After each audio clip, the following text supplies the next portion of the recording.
Bonsoir. Hello. Oh my god. No, not the upon further investigation. Literally clicked on the read more button and said, "Oh, I see. I pieced everything together." I thought that said he who lived. The bard who lived. Ah, I see. You want me to lift my forehead and show you the proof? Or actually, I think it would be something else I have to show you for proof, but maybe let's not go there. Soup Swa has returned. Hi, House Pico. Okay. Hi, Grix. Hi, House Pico. Hi, Zozo. Hi, Jens. Hi, Worker. Hi, Coolio. No. Hi, Tara. Thank you for the 20 stream streak. Holy. And hello, Hunter. Congratulations on first. I don't think I missed anybody. Probably. The live updates. Technically, you have no way of proving that, actually, I guess you do have ways of proving of where I sent those messages from, but you can't say they had any correlation with what I was doing at the time. No, whoa, that's a large accusation there, girl. Come on, give me some credit, okay? That's wild. Sir, yes, hello, it's me. Can I help you? Oh, don't do the flushy, please. No, I didn't mean for it to be used like that. Oh no. What else would you want it to be used for? You're right, actually. What was I thinking? How could I have been so foolish? Anyways, hi, welcome to another Friday. It's reading and writing time, everybody. Or at least, you know, time to get a little creative. Let's see here. So, as expected, everybody decided, hey, we didn't want to say it out loud, but we're tired and we're stressed. So I gave you all 2 weeks instead of 1. The only person who did not jive with us was Worker, because Worker was like, I like a weekly schedule, and that's okay. My brain is fried. I'll submit next week. I know. Everybody's fried. It's Friday the 13th. It's Capcom Cup, my national holiday. It's true, actually. For those of you who don't know, Street Fighter, the very popular fighting game, is currently having their World Championship tournament, right? To see who is the greatest Street Fighter player of this year. The competition is very fierce, and believe it or not, Capcom, the company behind it, for some reason decided, let's make it pay-per-view. I'm not joking. You have to pay to watch that video game tournament, right? As in, watch the live stream, as if it was like a boxing match. Sure, man. All right. I'll stick with my small indie company, and I'm gonna play my little anime fighting game where I get to watch the shit for free. Plus, I even get live concerts, okay? Streamed onto my twitch.tv. Did you read my comments on Worker's work from last week? I did. How interesting. I'll read them out loud for everyone, too. Had the chance to listen back to the VOD, read it myself. Here are my takeaways. Loved how this was narrated from the perspective on behalf of a spirit and the progression of the spirit's passing. Very neat how In the Wood ties in not only the forest with barren branches, but as well as the deciduous form, because as a spirit you were born again, baptismal mist, in a form that is not tied to an earthly body. Deciduous form could indicate what wood the coffin was made as well. Fractal form is very interesting. Fractals are mathematical repetitions, meaning that the spirit is constantly being born again. Ephemeral corporeal sign is so cool. Spirits are real beings, and in some cultures, or to some people, have very specific meanings. Spirits showing up in people's lives generally aren't negative, but when they appear, it's a rapturous presence. I think this is my favorite my favorite of your work so far. Very, very good. Unbelievable. I get up to for 30 seconds. There's already worker slander. Actually, it's worker. What's the opposite of slander? Worker praise. Sounds like an emote. JK Contrarian does on occasion sound like me. Yes, actually. Case in point, you're contrarian. Appreciation. Yes, that's true. It's worker appreciation. Ode to worker. As opposed to ode de worker. I'm not French, though. It's free on, like, China's version. Twitch do like some deals because the site's owned by Xiao Hai's whole team. Well, there you go. But, you gotta navigate Chinese websites for that, and I'm not that savvy. So, what was I on about?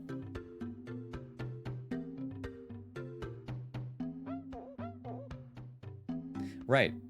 So, I had thoughts on what I wanted to do today. And like, if you didn't know, today's week, or the bi-weekly theme this time around, we're gonna call it the bi-weekly theme this rate, instead of weekly.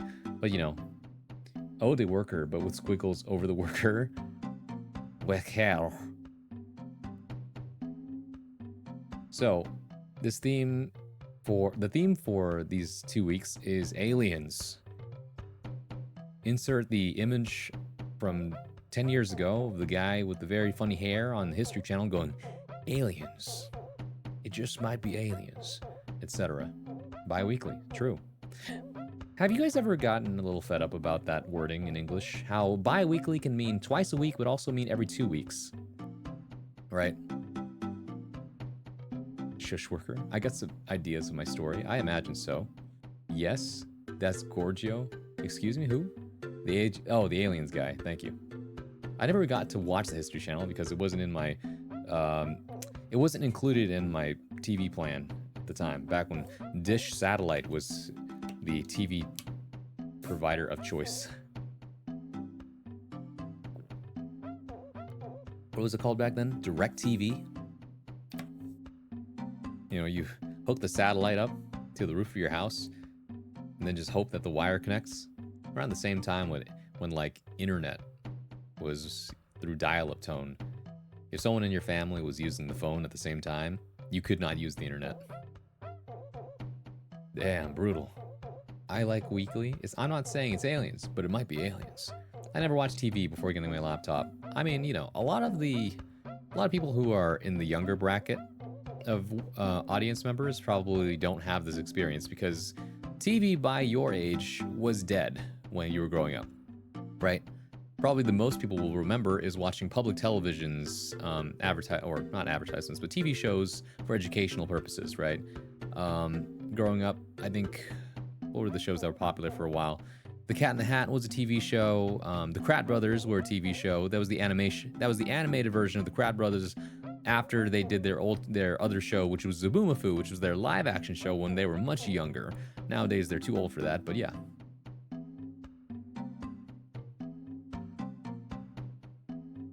Now I find anything I want to watch legally. So true. Did you guys know, actually, you can watch, like, several decades worth of Sesame Street on YouTube for free now? It's pretty insane. I'm into Bridgerton right now. I'll be doing a Bridgerton hairstyle for church on Sunday. Ooh, wait, I gotta look at this. Bridgerton hairstyles, please. On the screen.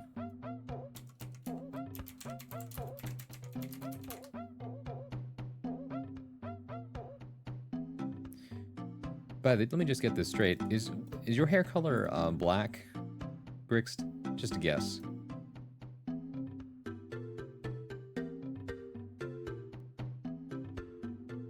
You know, what's funny? I just recently watched Pride and Prejudice and Zombies for the first time, and this is reminding me of that.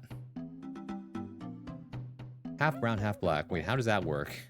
Because there's multiple ways this could be it. This could be like a shade between black or brown, a two-tone highlight of brown or black on top and bottom, or half and half, which is half the head is black and half the head is brown. Right? How do we define half? Krat Brothers. Yes, the Krat Brothers. The children don't remember television proper. I mean, it was a different time. Cable still exists now, but every channel is like a 6-hour block of one show. Yeah, they just do a lot of reruns nowadays because who else is watching it? TV currently seems to be more like well, it's like the equivalent of paying for a billboard on the middle of this, on the side of the road, you know? Whoever's got enough money can really put up anything they want, and that's technically what they've been doing. Except for like the main channels, of course, ABC, NBC, Fox, etc. They continue to do whatever they do. But many channels these days have moved on to streaming services. HGTV, which is the Home and Garden Network, has now moved on to streaming services and apparently do really cool shows. A Food Network has been moving on to streaming services such as YouTube and other things like that. Most of them release their own apps at this point as well, doing whatever they can to sensationalize their content to keep up with the growing demand for entertainment. I like HGTV. I also like HGTV. When I ran out of cable, right? Because this was about the time when I was moving houses as a kid. And there was no reason to keep paying for the cable TV when we were about to move. So for about a month or so, I only had HGTV and Food Network to watch. And Food Network didn't always work because the satellite dish wasn't connecting. So HGTV was the only thing I could watch, and I really did enjoy watching people flip houses. As in, wow, look at this beautiful garden decor. Oh, the inside of your house is atrocious. What if we added some splashes of color to this? I had PBS, yes, PBS too, except that the only times I could watch my shows was early in the morning. And that's kind of it. In the afternoon and nighttime, they only had well, I was too young to appreciate them at the time. They were the boring shows, quote unquote, such as the history of this priceless artifact, the biography of Yo-Yo Ma as he learned how to play the cello. And I'd be like, wow, what's on the next channel? Hey, Nail, those are AI, right? What are you talking about? Wait, what AI? I remember watching Kill la Kill near midnight when I was younger. I thought, damn, this is a really cool cartoon. Yes. Getting exposed to anime as a child is like introducing what's called processed sugar to a Victorian orphan, right? That shit hit different, and you will never want to go back afterwards. The image? Is this AI? God dang it. Well, at least we got the one for the actual show. You know, we have these clips. Also, hello, Lila. Thank you for lurking. I appreciate it. Let's see. The top of my head is brown, and the bottom half is black. Ah, that's a cool two-tone. When I pull my hair back, you see the split. Yeah. Like, hold on. Two-tone hair. Two-tone hair dye. Yeah, it's so cool. And you'll see where like the top layer is I don't know how to define it other than two-tone, but like this is usually, or one of these was a good example I just saw. Like this, yeah. The bottom underneath is like a different color, and then the top part is it's actually very popular in especially Japanese media. For example, if I go to what's art, Zutomayo.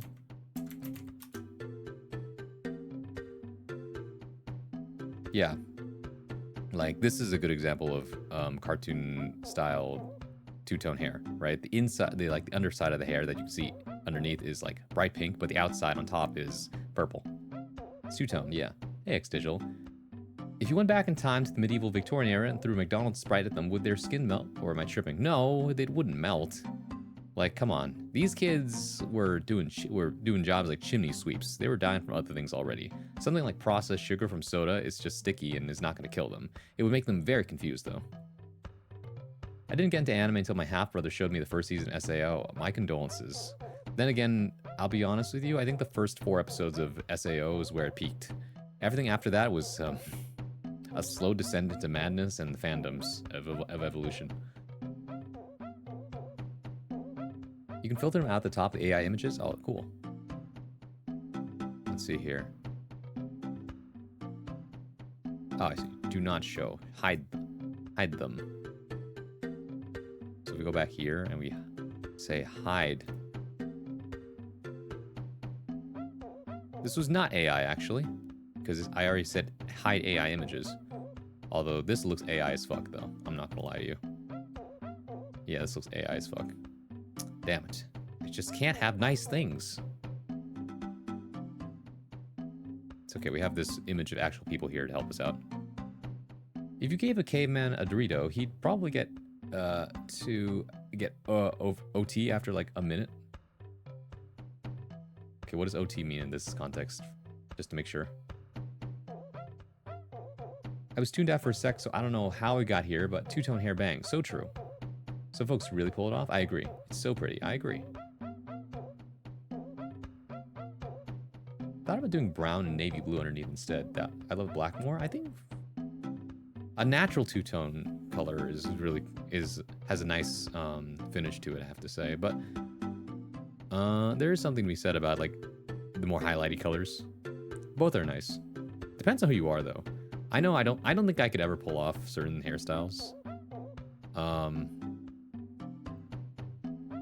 Like one look in the mirror tells me a lot. I used to have blue under. I want to go back. Ooh. I personally like the first half of season 2 for SAO. The first half of season 2 was cool because it was establishing, you know, new world building and all that. But after that, it was a lot of touch and go between he said, she said, how do I feel about him, despite the fact that our relationship is this and that. SAO Alicization was pretty cool. That one actually had good reviews, and I do remember watching some of it and was like, yeah, this is solid. You know, it's just that the series was already tainted by its reputation. He'd probably get it after like a minute. What do you mean get it? Like he would just understand. A look in the mirror tells me, hit the treadmill, Wars ass. I mean, I can't speak for yourself. You do that plenty. I love the hair I have for sure. I don't think I'll change it. I do need to get my hair trimmed. I also need a haircut. Happy Friday the 14th. Durbling, we can't just skip numbers like that. We are not an elevator service, okay? What do you guys think about that, by the way? There are actual elevators in the US that don't have a 13th floor. Like, legitimately, it skips over the 13th floor, and the only way to access that floor would be, like, stairs, funny enough. A hidden floor. I've seen it for real. You're 13th floor. I'm rubber, you're glue. Whatever you say bounces off me and sticks to you. You get something, you understand it. Ron, it ain't that deep? Okay. I just want to double check because I never know sometimes. You got me with a switcheroo today. Maybe it is Freaky Friday, huh? IRL lol, I'm just a mirror. Like a reflection. When will my reflection show who I am inside? He really said people purposefully overlook you in daily life. What the? What?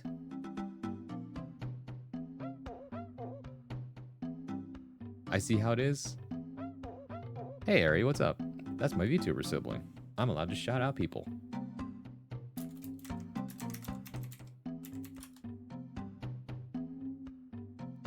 She's cool. She's trans. She codes. She's from the Midwest. I think that's a good summary. We share a model artist. Not much. I found a neat TTRPG. I'm now researching. Ah, interesting. I wonder what makes it neat. This music doesn't match the pictures on the screen. No, they don't. We're in Shenanigans Town right now. Go back to the two-tone hair.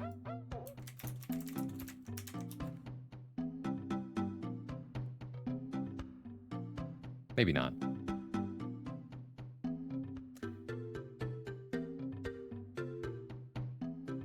Look, I think you're allowed to have conversations about anything with this music. I'll be honest, okay? This image reminds me of that one, what's her name? That one artist. Melanie Martinez.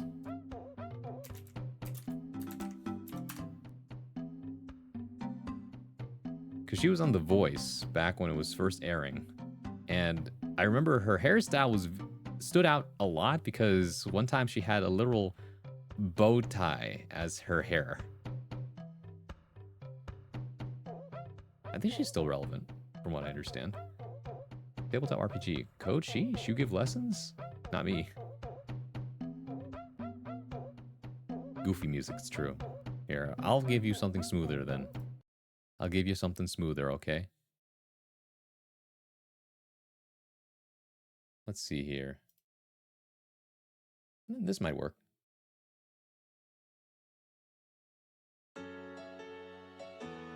This never feels like the right song. Never mind. I need a different thing.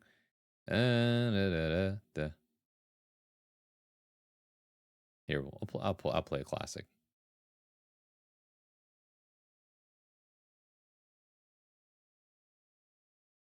Come on.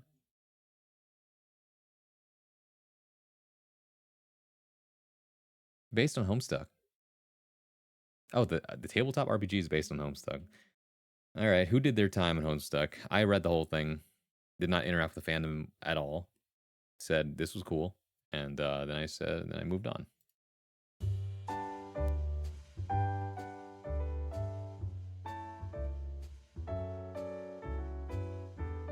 Time to switch to Bridgerton OST. What is... Am I allowed to play that? I feel like that's... It might be... not allowed. I might get copyright struck. Purple lowlights.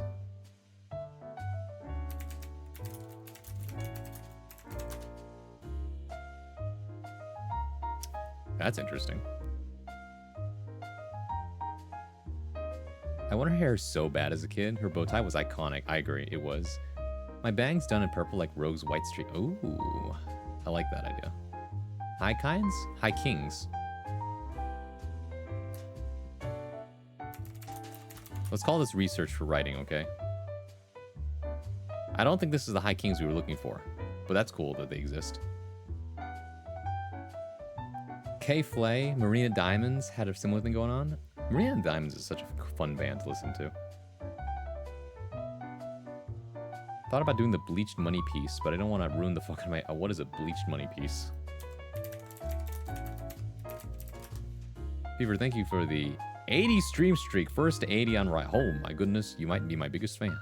No, I'm kidding. I mean, you might be, but who knows? So why is it called a money piece, I wonder? Is it because of the way the hair parts?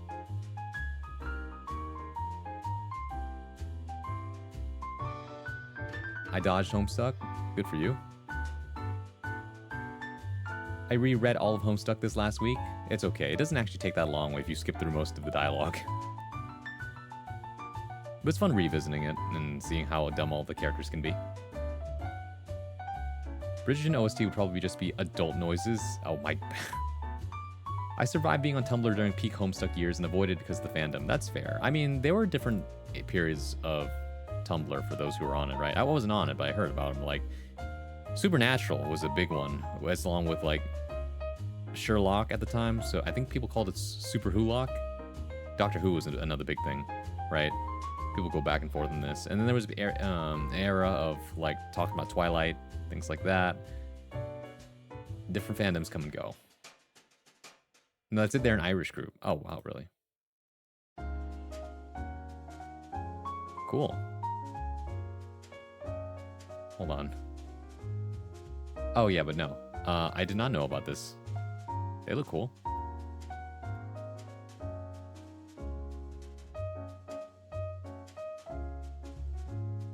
Probably can't stream that.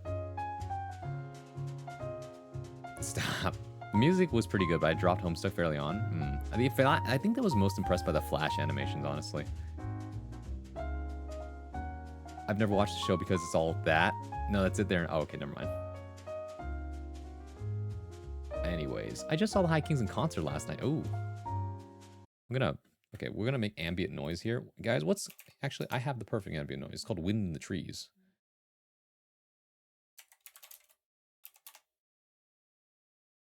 That'll do it. And after that, I'll put on the High Kings on Spotify.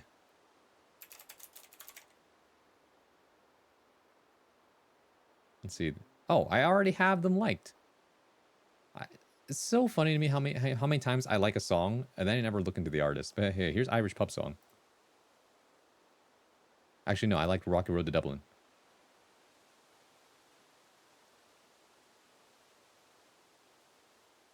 Anyways. It's right up front and frames your face. Ah, I see. That's why it's called a money piece. Wait. That's way too close to the term money shot. Let's not go there. Bad Braun. Evict those thoughts. They do not live in your home anymore.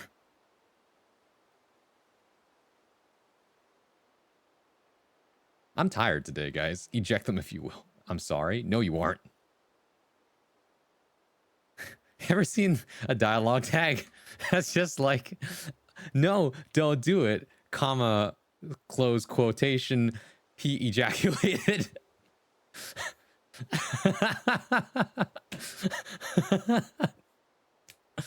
Oh my god. Oh no. Oh, why win when rain? 'Cause sometimes we need some wind in our lives. When the winds are tree-shaped, so true. Yes. Bunch of words that can't be understood. We hate taxes. More words that can't be heard because everyone's talking about different things all at once. So true, Sly. So true. They did Irish Roar at the concert. It was epic. I gotta listen to that one next. Let's see. The Irish Roar. Why does this one have so few listens? The heck? Braun must remain pure. I need to. Okay, hold on. Come closer. Come closer real quick. I look like this, but I have knowledge. Too much knowledge. All right? Too much.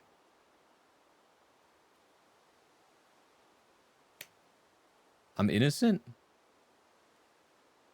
How do we define innocent, guys? Not knowing things? What you mean? Lamau. I need you to understand something, okay?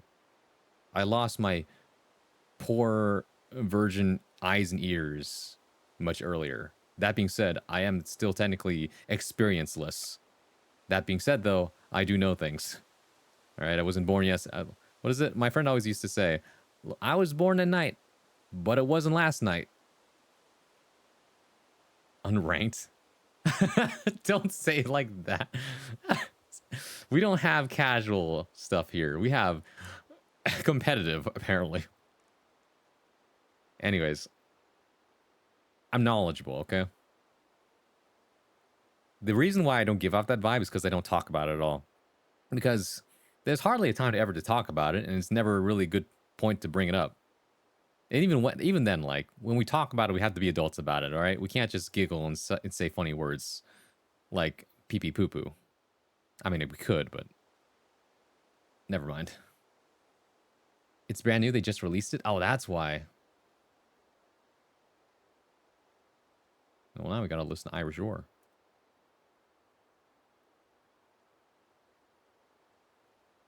Oh, that's fun. I love like this what's it called? Genre of music as well. I go between a lot of different genres when I listen to music. Is it better to have thought the thoughts or have thought the thoughts? Yes. Sorry for asking, what's that last song you used, or can I have your playlist? That was The High Kings, and that song was Rocky Road to Dublin. Like Dublin, Ireland. We're listening to The High Kings right now. That's them. These guys on the screen. I remembered how I found these guys though, is because I was looking for specifically music that's either considered tavern hoedown music or things that sound like a sea shanty.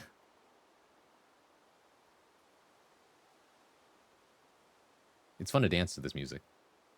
I've had both Grix and Zozo give me the staff today. I must be on a roll, particularly Insufferable. You are on a roll the way a dung beetle is. There is whimsy and horror trapped within that character. Huh? Me? Once again, I'm not a character. I'm simply... What you see is simply an extension of myself, how I choose to represent myself on the screen. Alright? At that point, Braun, why don't you just use a face cam? It's because I don't want to get doxxed. That's it. Plus, it's eye candy for me. I like looking at myself like this. Can you blame me? It's like when you invest a lot in really nice, fashionable clothes, and you want to wear that as often as you can.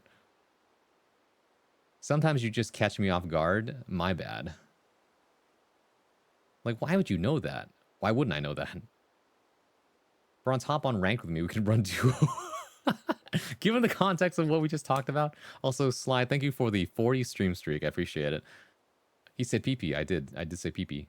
You can always say the funny words. There are no rules. Life is chaos. Actually, there are rules. It's called terms of service. Weasel? Excuse me. People have called me a ferret before, actually. Zoning back in every couple of seconds. What is happening? Nothing of importance. Who are you calling a weasel? Me, apparently. Why are the kings high, though? I don't know. It's high, kings. How are you? It's just a funny word. Dung beetle be like rolling. What? Dance it to Irish Roar. So true. I'm moving. I'm schmoving. I'm grooving. I also don't want to be doxxed as well. So true. Narcissist smiles on you from wherever he is. Thank you. I think self-love is important. You know? Not in the extreme, but in moderation. I appreciate it more than self-deprecation, for sure. Worker. I mentioned your name for no particular reason. I'm doxing you right now. This dude plays Guilty Gear and is male. Got him. That's true. I do identify as a male. More and more, okay. Pause the music for a second as I start like philosophizing. What's good thinking music? Or like, oh, I know. It's like nighttime Animal Crossing music. Like, let's say 10 p.m. Animal Crossing New Leaf. Let's see. Is it this song?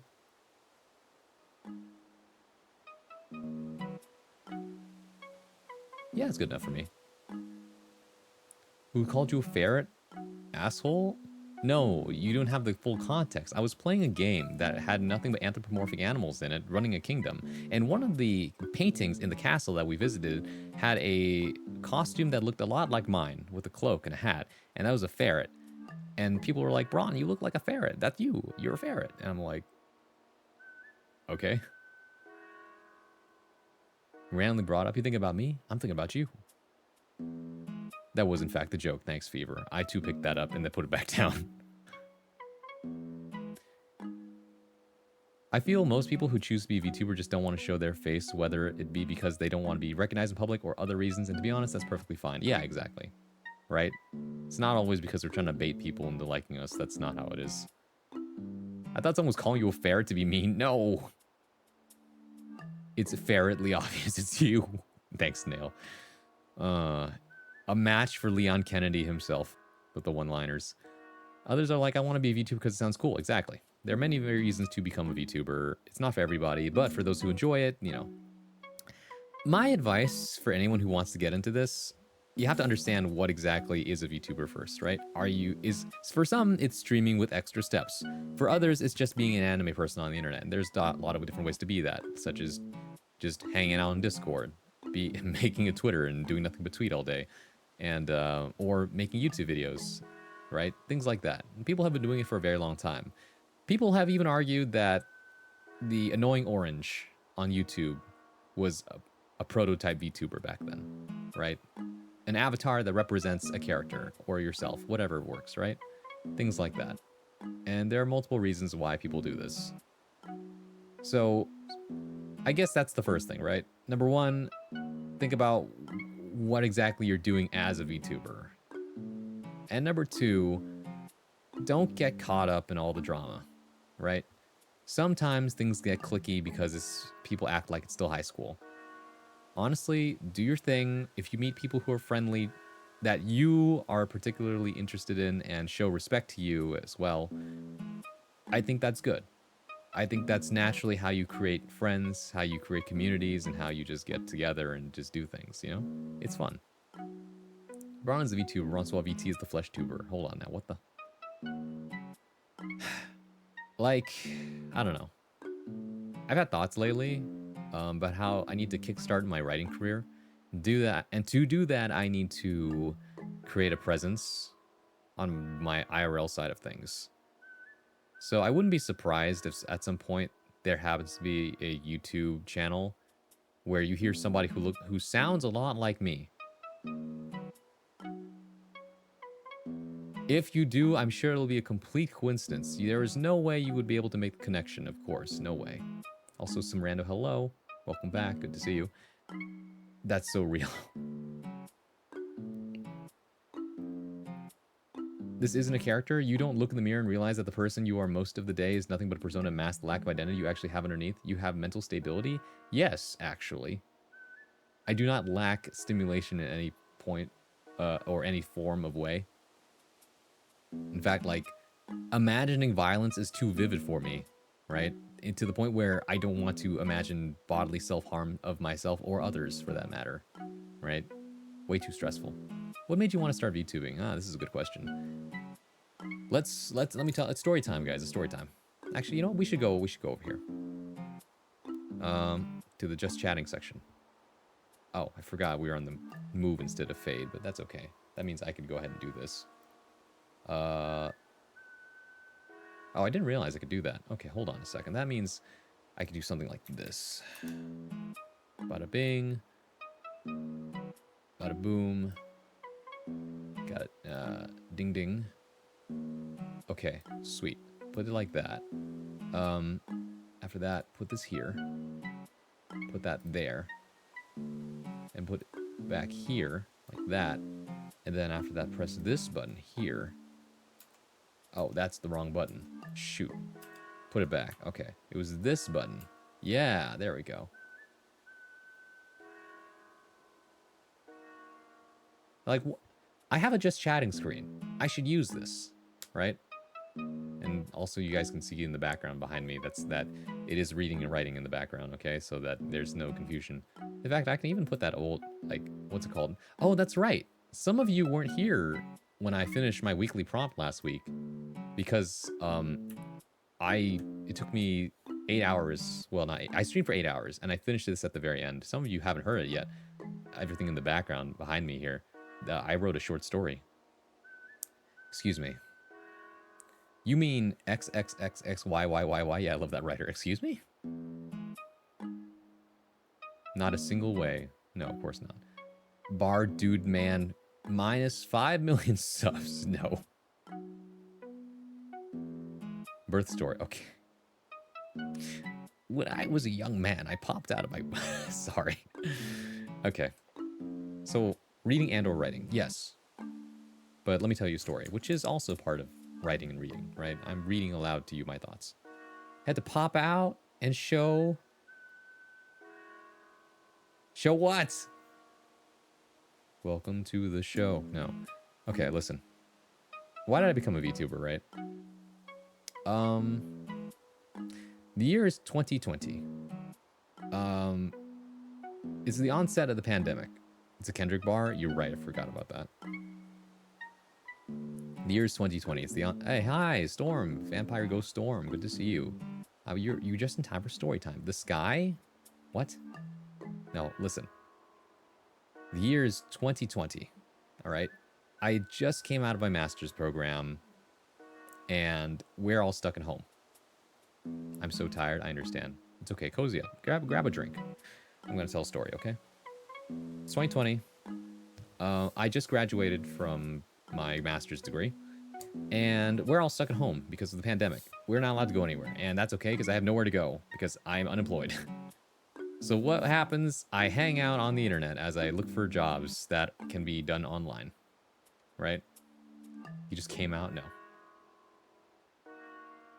I have nothing to hide. You have a master's degree? I do have a master's degree. I thought we went over this. I have a master's degree in fine arts. Or sorry, I have a master's in fine arts in creative writing, concentration poetry.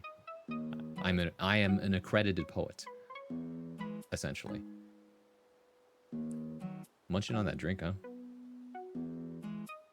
But yeah, so as I'm perusing the internet, I think, funny enough, for a lot of people, their first exposure to VTubers was like, what's it called? Hololive clips, right? A lot of people have heard of them at this point, especially if you're around here. Hololive is a Japanese entertainment company that features a lot of different talents that act like popular idol singers as well as entertainers and streamers, right? They double up as that. And at the time, it was much smaller. There were only like a handful of talents that did different things, and they had a small following of dedicated English translators that would post clips to YouTube of them doing shenanigans. They were very funny to watch, right? Korone, who's a little dog girl, would always joke that she graduated from Harvard and was a master at English, and then would hilariously fail at anything English related. Right? That's probably one of the most popular clips. For me, I did see those clips, but that was actually later. What clip did I see first? You'll just have to find out after this ad break. Ah, see what I did there? Yeah, we have to take a 3-minute ad break, everybody. So if you didn't already, go grab a snack, get comfortable. It's story time on a Friday night. Rude, I know. Don't blame me. Blame Jeff Bezos over there mandating that we have to put advertisements on our channel. Okay? Otherwise, I'd have to put on pre-rolls, which means every single time you refresh this page, you have to watch ads, and that sucks, and we don't like that.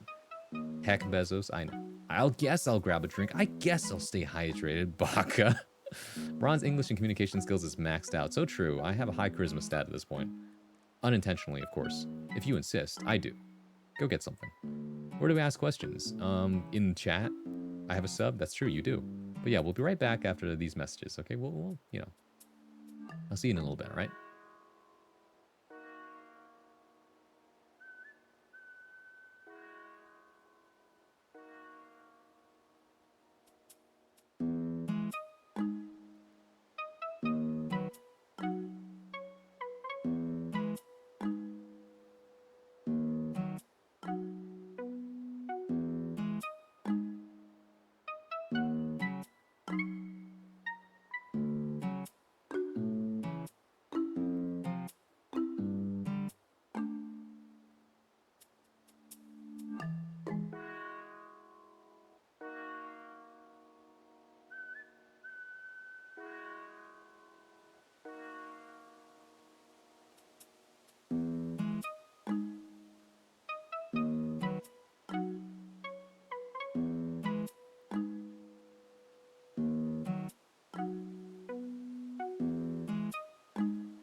Welcome back from the ad break. Here I am, back exactly on time. How about the rest of you? Remember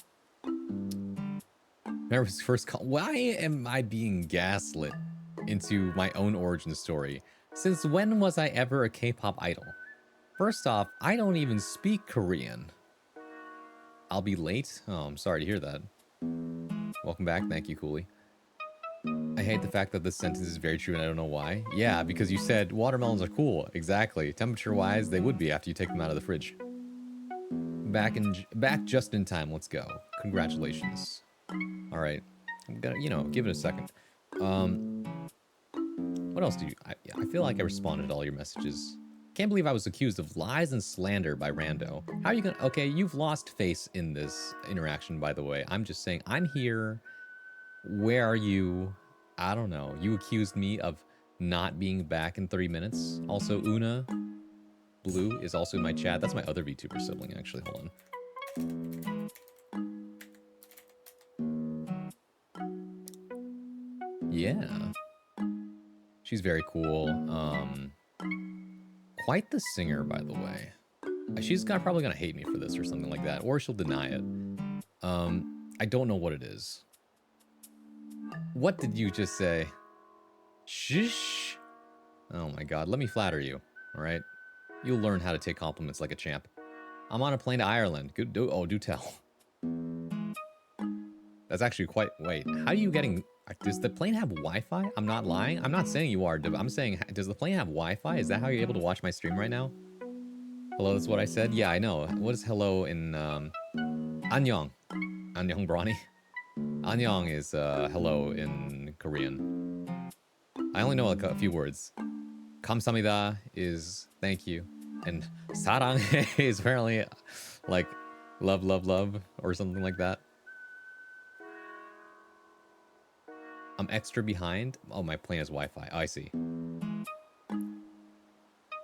I was getting teased at work today, and they got Wi-Fi on my flights. That shit is nice. I love you. Yeah, exactly. What's your favorite Bronze song?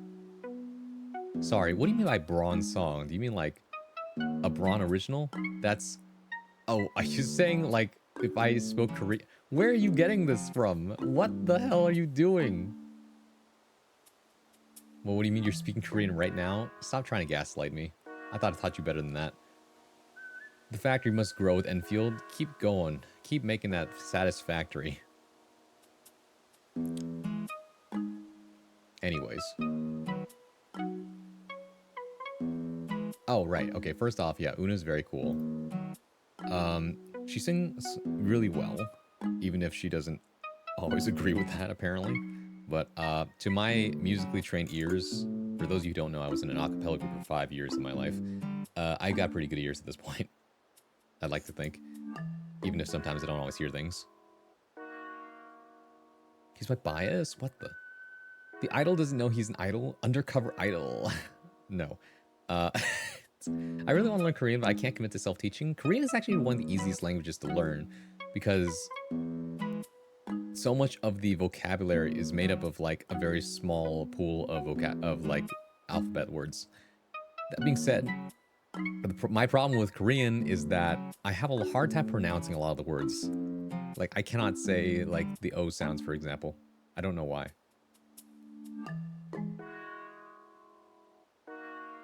Same. I'm your bias? What? Oh, wait. I'm feeling I'm having amnesia. Am I? No, never mind. I'm crashing like every 5 seconds. You are up in the clouds. I don't have ears? That's simply not true.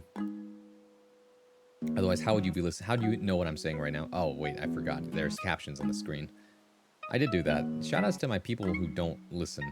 It's an easy language to not use traditional English letters, I guess. Yeah, exactly. There's a video on how to learn Korean in 12 minutes.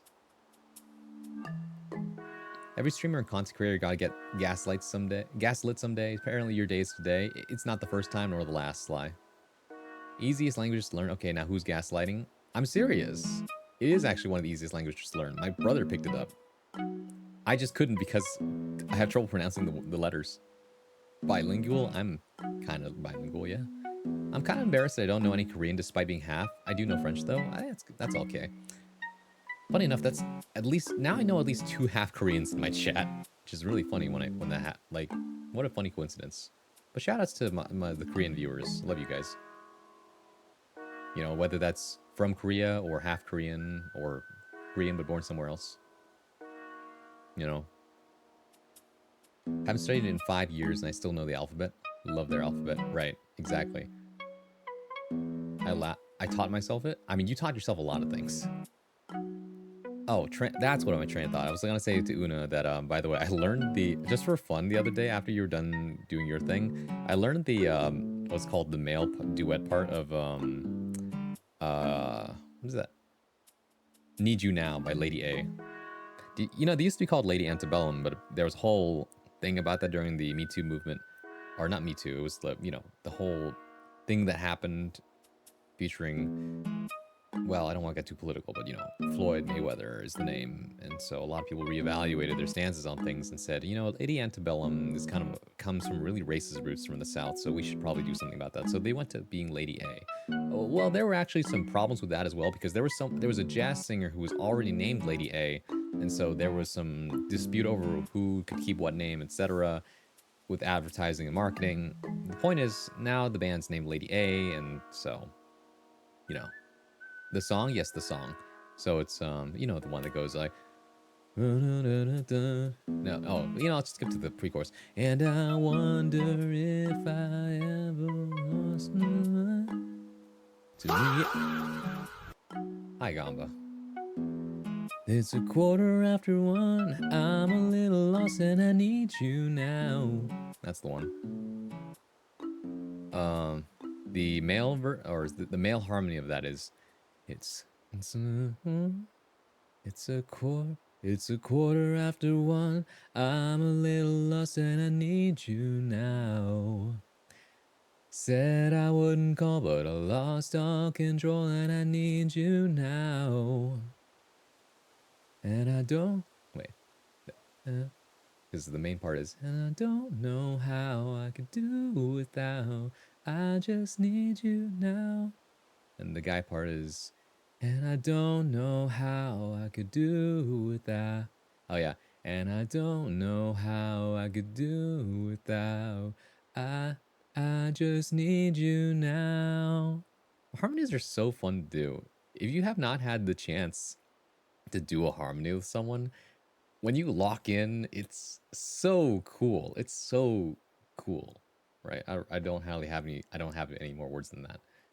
They had some issues with the name. Yeah, they really did. Also, I forgot. I also listened to the entire discography of Hozier today because I was thinking about it.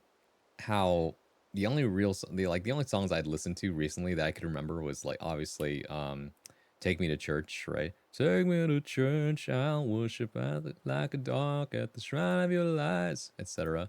And then the newest hit, which is like, I like what we sweet. My coffee black and my bed at 3. You're too sweet for me. You're too sweet for me, etc. But yeah, I listened to the entire discography, and it's he definitely left his roots of doing more folk and soul songs to do something a little more akin to pop, which is understandable. But it's so easy. My sibling could do it. I know. I don't know how to read. Well, again with this, what about a shout out to the people that don't know how to read?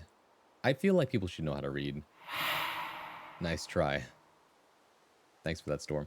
I'm half white and the other half is also white. Excuse me. That's two half. You might as well be one of those like vanilla Oreos then. Man, I'm white, and white. Have to rely on Google Translator autocorrect to spell in Spanish. Fair enough. To the point when I was in school, my teacher was like, I don't have anything to teach you. Oh, that's crazy. Imagine being smart couldn't be me. Well, it takes all kinds, right? It takes all kinds to build a village. Stop twerking in my chat. This is crazy. A story time and karaoke. Also, hello, Silva. Hi, Emilio. Who's that? Also, Kata. Hello, welcome in. Propaganda. Kind of you to say. Does Braun know anything by the Civil Wars? No, unfortunately.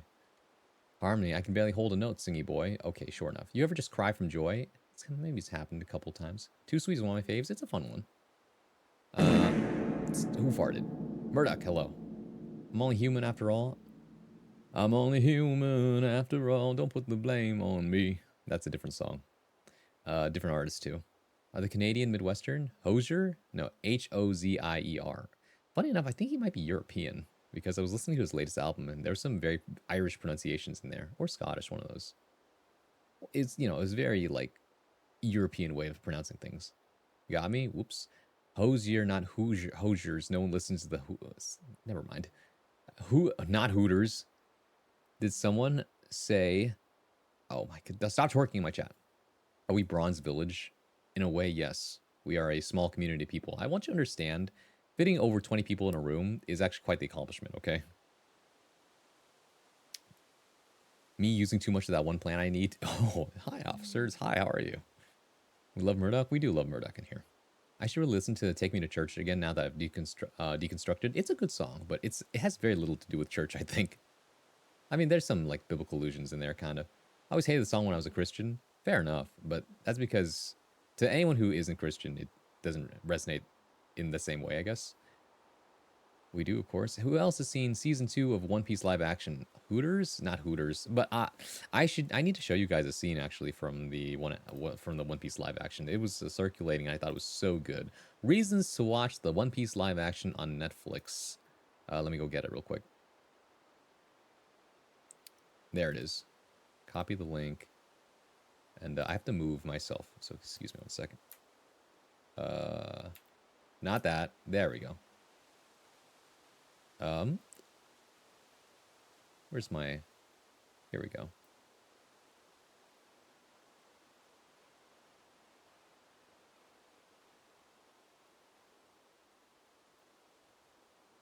When the rudder is fixed, I'll use this to poke that big punching bag looking thing on the roof of his mouth. The uvula?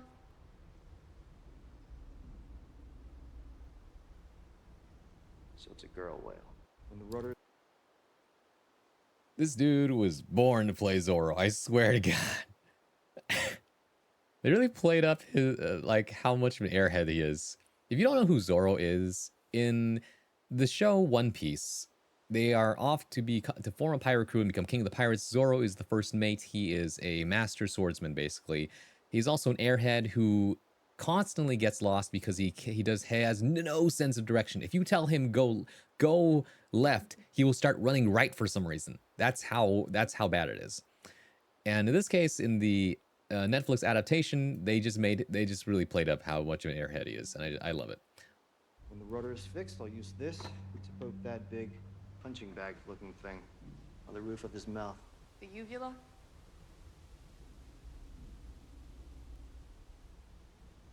So it's a girl whale. When the rudder...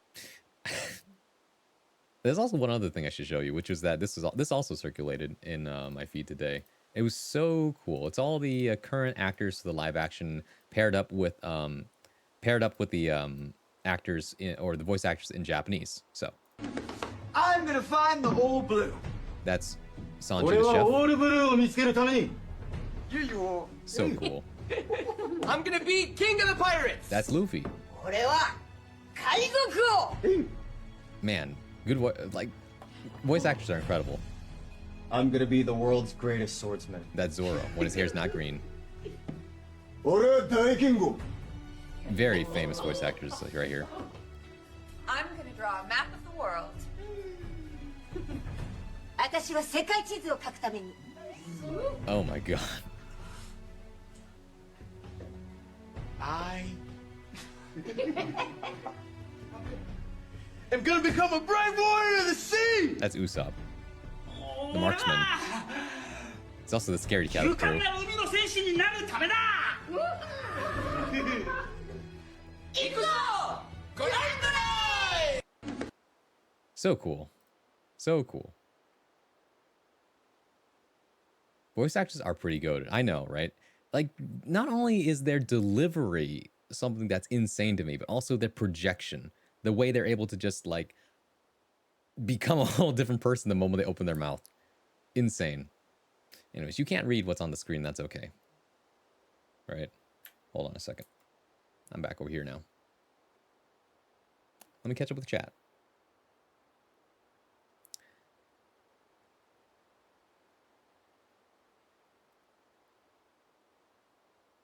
Was a typo, my bad. All good. Who did you mean by Emilio then? Oh, I mean, or rather, what did you mean to type? But hello. Maybe hello became Emilio. I can't stop thinking about that one match I had in Overwatch yesterday. Oh, the really funny clip of D.Va. They pulled in the explosion, which was really funny to me. I'm back. It was a long, high-pitched thrill for a bit. Oh, I'm sorry to hear that. I heard turbulence has been kind of bad for airplanes lately, and I should know because I experienced some very bad turbulence when I was on my way back from Japan earlier this year. It was like a roller coaster up and down for about 10 minutes straight, and I was actually like screaming out in my sleep, I think. Overwatch. Chopper made me cry.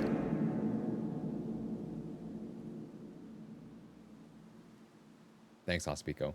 Chopper and Laboon story. Laboon is like a baby, well, it used to be a baby whale. That I'm not going to talk about. I don't want to spoil it. Laboon, so, like, it's fun for me, for people who are watching the Netflix adaptation and learning about these stories for the first time, which, you know, on the one hand, it's like, oh, well, it's not exactly the same as the original, but the point is that you get to experience the stories themselves and that feeling of like great adventure from the original series, right? You get to experience the heartbreak after finding out Laboon's story, or, you know, the tears that you would cry after finding out what Chopper's dream is, especially with how he grew up. Characters like that. It's just like masterclass in storytelling for the most part. It really is a tale of friendship and adventure. Do you think someone's gonna find the IRL One Piece? Oh, they already did. It's just a matter of who's actually crazy enough to dive down to the bottom of the ocean to get it, right? He is dense and cannot for the life of him go anywhere without getting lost. True. I think someone already did. Yeah, they found where it is. I just don't know if anyone's willing to go get it. Monster House did that joke 20 years ago. I love Monster House. Such a funny movie. They did, I forgot. Yeah. It wasn't the joke itself. It was the delivery and the way he looked. He looked so like you could see the gears turning in his head as he thought about it for a second. The movie traumatized me. It was either hit or miss for a lot of people. Saw it in theater. Whoa. It's funny that people say live action movies cringe. Do y'all even watch the anime? I mean, it's different, right? When you watch the anime, people who don't speak Japanese are able to disassociate from it a little bit. So that means that, you know, you don't have that same weird culture cringe. You feel that cringe instead when you see people who are a little bit delulu. Like, as in, you watched a little too much anime growing up. You played a little too much Danganronpa and really got into it, you know, and started saying that unironically in between every one of your IRL conversations. Everyone in the room didn't like that very much. That's what I'm saying. You know, the inability to read a room. You know, it takes a whole lot of both cultural overhaul as well as skillful delivery in order to say something would not sound cringe. You know what I mean? And shoutouts to the like English voice actors for so many anime adaptations these days. These guys do amazing work to make sure that you can still feel the same way you do watching the Japanese dub while also not being like, ew. Because some people like the way we feel cringe about Americans or English speakers saying certain things is the same way that some Japanese people feel when they hear Japanese voice actors saying things like that. You know what I mean?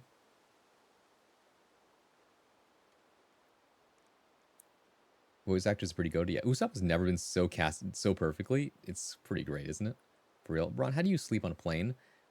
I put in my AirPods, put on my playlist, put on an eye mask, and just do my best to lean into my neck pillow. Was typing my phone type the name? Rah, understandable, Silva, but thank you. I appreciate it. No, it was a fun typo, though. It was a fun typo. Welcome in. Good to see you. Almost ganged up the poor bastard. Closing your eyes usually helps. Thanks, man. I was the diva. I imagined, yeah. The funniest shit I've experienced, yeah. As long as the concept and heart is there, yeah.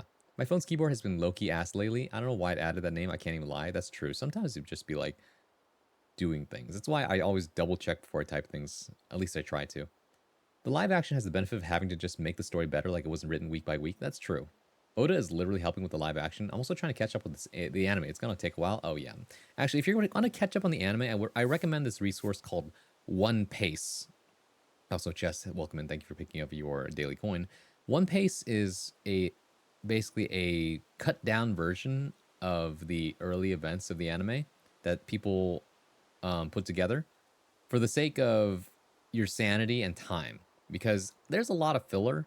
A lot of it isn't as important as other stuff, and the pacing is much better. That's why it's called One Pace, and it'll get you caught up to the later episodes much quicker. I really hope that someone drags it up from the ocean. It just links to Never Give You Up. It'll be really funny, but maybe not. Live action is cringe if it's bad, uncanny. Like, bro, live action Pinocchio, I forgot about that. Might just watch it then. Live action Lion King, wasn't that bad? Fuck my keyboard. How are you? I'm doing good. I was about to enter my story time for a second, but we got sidetracked. Okay. Someone asked me how or why did I become a VTuber? Let me think here. Oh, I think I remember who asked it. I just have to look this up. Both? Okay. What made you want to start VTuber? That's what it is. Thank you, Cooley. That's what it was said.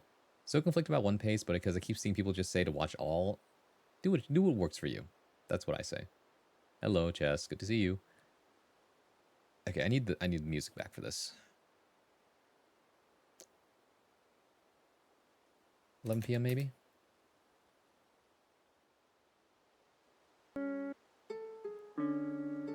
It's a little too sad for my taste. Let's try 12 a.m.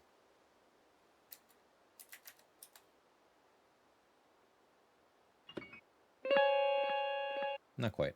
1 a.m.? The vibes are important, guys, okay? The vibes are important.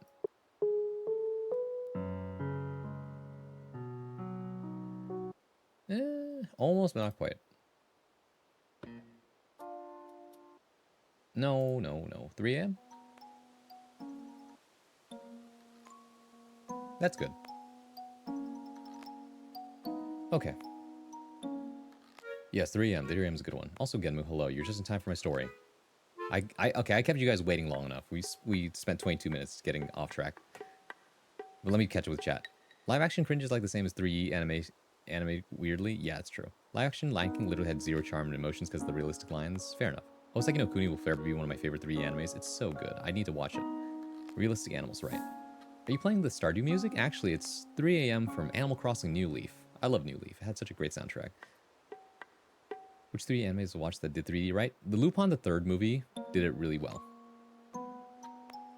Ayaya? Okay, we became Zora for real. We got lost. Alright, drink some water.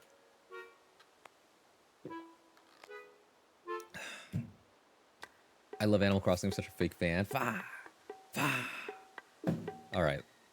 Story time. Head out because I can't hear you anymore. Peace. But goodbye, Rando. I'll see you later. I knew it was coming. Or someone did. I manifested it. The year is 2020. I just got out of my master's degree program and I have nowhere to go because we're at the onset of the pandemic. You're not allowed to leave the house. So what do? I'm on the internet, as you do, right? Playing video games. I'm still pretty. I mean, I'm not normie by any means, but I'm also not into any niche culture yet. I explained how HoloLive was just getting its start on the internet at this time because English translators were translating clips of these funny little anime girls playing video games, right? It was fun. And at this point in time, no one in the West was very familiar with the concept of moving anime people talking at the same time live, right? Because that kind of thing, animation wasn't something that happened live. It was something that you had to make first and then do it and voice over it as a recording, right? That's how it functioned. In fact, and the reason for that was because it was a lot. And the only other bearing we had for that was like the original VTuber was Kizuna Ai, who had a 3D model at the time and was also doing entertainment, but they were pre-recorded videos like everyone else was doing Let's Plays, right? It was all the rage back then. You did Let's Plays, Minecraft Let's Plays, scary game Let's Plays, etc., etc., and this was no different, right? Just chatting segments as well, but they would all be pre-recorded. So at the time, everyone was like, okay, yeah, no, you just have cool animation like Miku Miku Dance or whatever it is that you just move the models around, and then after that you voice it over later. That's what we assumed at the time anyway, at least what I assumed. So you would think, oh, how did Braun get into this? Did he see weird Japanese girls on the internet in anime form talking? Yes and no. Actually, first VTuber, quote unquote, that I ever saw was people were talking a lot about this streamer named Project Melody, right? Now, I wasn't that interested in like the other side of things that she was doing, but eventually I heard she started streaming on Twitch, and I was already on Twitch watching video game stuff. And this was also the time when, what's it called? Doki Doki Literature Club, which was a very, well, spoilers in 3, 2, 1, psychological horror visual novel. Very popular at the time. People were doing Let's Plays of it, right? And a lot of people did not know the twist. And so I heard that she's streaming it, and wouldn't you know it, I pop on right at the time when the very, very traumatic thing happens. And at this point in time, kayfabe, which is to say the facade of playing a character, was still very, very important to VTubing. And so there was a drop in the facade, but at the time I didn't really understand what the facade was, because Project Melody's marketing was she was an AI that happened to look at a little too much of the spicy stuff on the internet, right? Corrupted by a virus and all that. So now she likes looking at the spicy stuff. But at any rate, she was streaming with some friends, and they got the traumatic point, and she totally dropped out of it. She started hyperventilating, things like that. It was like, oh, is she okay? Is she gonna be okay? Like, and in the back of my mind, like, I wouldn't say I'm gullible as much as I'm willing to suspend my disbelief for a lot of things. You know, aliens drop from the sky, sure. I guess that's happening now, right? AI corrupted by porn, sure. Let's see, you know? And this advanced AI was like having a traumatic episode over this, and I was like, my eyes are raised, and I'm just like, are things gonna be okay? And then I began to go down a philosophical rabbit hole of like, if AI can feel, what does this mean for us? Which ironically is becoming more and more of a reality in certain parts of the internet, but we don't need to get into that right now. So at any rate, that was my first encounter with like the idea of live streaming with an actual anime avatar. Then after that, I found the Hololive clips, and then I was like, that's so weird, right? Moving anime characters talking live at the same time to their audience, which is insane, right? I look into the stuff, I find out more, and then after that, someone who I had known about, a different streamer, I won't say who it is, started VTubing, and I was like, oh, this is incredible, right? Because at the time, there were only like a handful of Western VTubers that you could watch, and this one was new, and this one was like an established creator, and now they were having their first start, and it was great. And it was fun being part of their community for a while, and then they got really big, and then some stuff happened, and I don't really watch them anymore, but that's okay. I still support them, and I'm happy that they're happy. I think they're in a much better spot now in life. Point is, at some point, I started watching Iron Mouse as well, right? I got into the indie VTubing stuff a lot. I liked watching smaller streamers because they just happened to do the niche things I like playing fighting games and playing card games, etc. And there weren't that many to watch back then, right? But at some point, Iron Mouse comes up, and she's doing her showcase of, look at all these VTubers, they're so cool. This was before all the VShoujo stuff too. And there was a big old Ratatouille moment. In Ratatouille, there's this scene where the famous chef, before he passed away, said, anyone can cook. And Iron Mouse pulls a very similar thing, where she says, anyone can be a VTuber. Even you could be a VTuber. Look at me, I'm a VTuber. And this echoed in my sentiments for the longest time, because here's my origin story, okay? I sound like this, and people always asked me every time I'd be in class, and I get asked to read stuff out loud. Like, can someone read this passage in the book, please? And I raise my hand, sure, I can do that. And I do it, and everyone gets really, really impressed. Like, dude, do you do audiobooks? Do you have podcasts? Etc. Because those are the only two things people and normies know about. I said, no, but I really thought about it. And I would repeat this for years until one day I just thought, I need to pull the trigger. I really need to get off my ass and do something. And just this thought of being an anime character on the internet really resonated with me, because I thought about streaming before, right? Being a streamer sounds like fun, but I actually did have the opportunity to do that for a bit. I streamed Facecam under a different name, I had like what, one viewer. That viewer might have been me. The reason for it, I taught middle schoolers as an after-school program for a while, but that was a traumatic job that I had because I signed up for a part-time job. It turned to a full-time job that didn't pay full-time, and it was the kind of situation where all of my coworkers left except for me and the new person, and so we had to take care of everything, and it was a lot. But eventually I got a new job, and the middle schoolers were really sad to see me leave, right? And so I promised them that, okay, every Friday I had been, like, we got a free day. And on that free day, I would go ahead and I would play Pokemon Ruby and Sapphire and have them make my decisions for me. I was basically streaming to them on, over Zoom. And so before I left, I told them, hey, I don't like not fulfilling my promises, which I still have a lot of things on the backlog. I need to, well, that's not here nor there, but I have things I still need to fulfill as I am now. But the point is, I told them, I want to finish this run of Pokemon with you guys. So if you're willing, here's my Twitch link and you can follow me there. And so for a while, I would stream religiously every Friday for at least 2 to 3 hours and just play Pokemon. Those VODs don't exist. I didn't save a single one of them. Also, Storm the Seas, thank you for the 3 stream streak. Oh, wow. And at first, they would show up every week.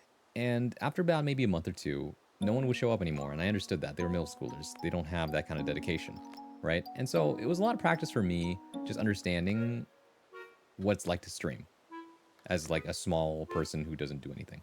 And it's a very, and it was be in the middle of the afternoon too, 3 to 4 p.m. or so, Pacific time. And this is a highly contested airtime, right? That's the sweet spot where a lot of people have free time, especially in the East Coast, and so they're already streaming, they're already doing things, and Pokemon is such a it's a category where discoverability is very difficult.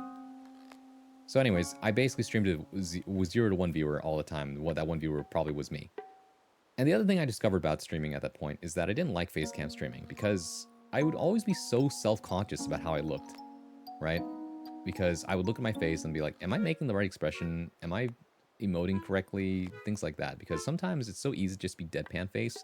But especially when you're working with children, if you don't express yourself properly, they get real confused or they lose interest very quickly. And so that's why I decided after I was done with, I remember the very last Pokemon stream I had. I said, thank you everybody for coming. I feel like I learned a lot from doing this, and I don't know if I'll do this again, but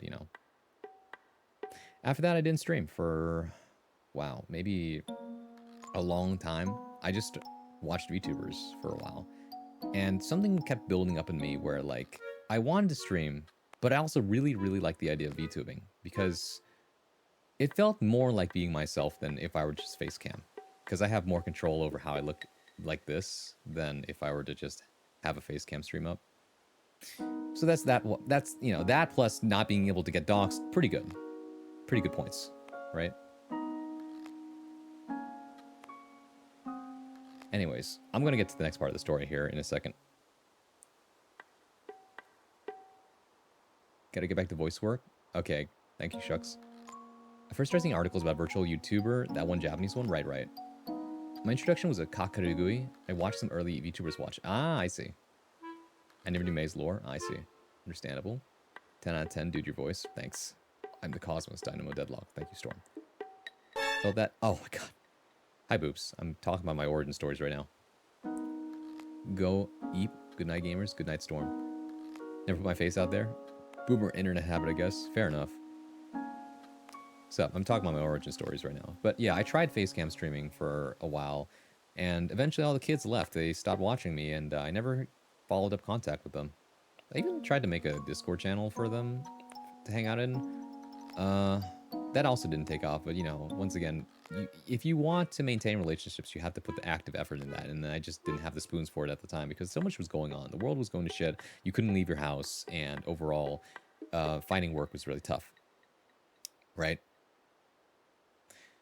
So, at some point, the words resonated with me. Iron Mouse just tells you on stream, anyone can be a VTuber. And I resolved at that point, I need to put things together. And there was a lot of pressure back then because going indie felt like it was going to go take you nowhere. So everyone's dream was to land a job with one of the big corpos, right? You could join Hololive, you could join Niji Sanji at the time, back before we found out that it was kind of shitty.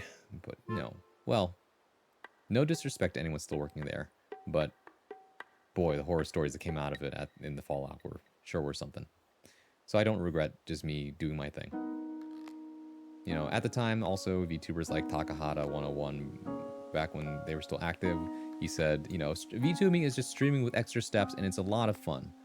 Things like that, right? So many inspirations out there. But what really tipped the scale, right, and forced me off my ass? It was one day I was watching this one VTuber named Kazuryu Io. Io was a very cool dragon girl VTuber, friends with like big streamers like Skara and things like that. Also very talented artist.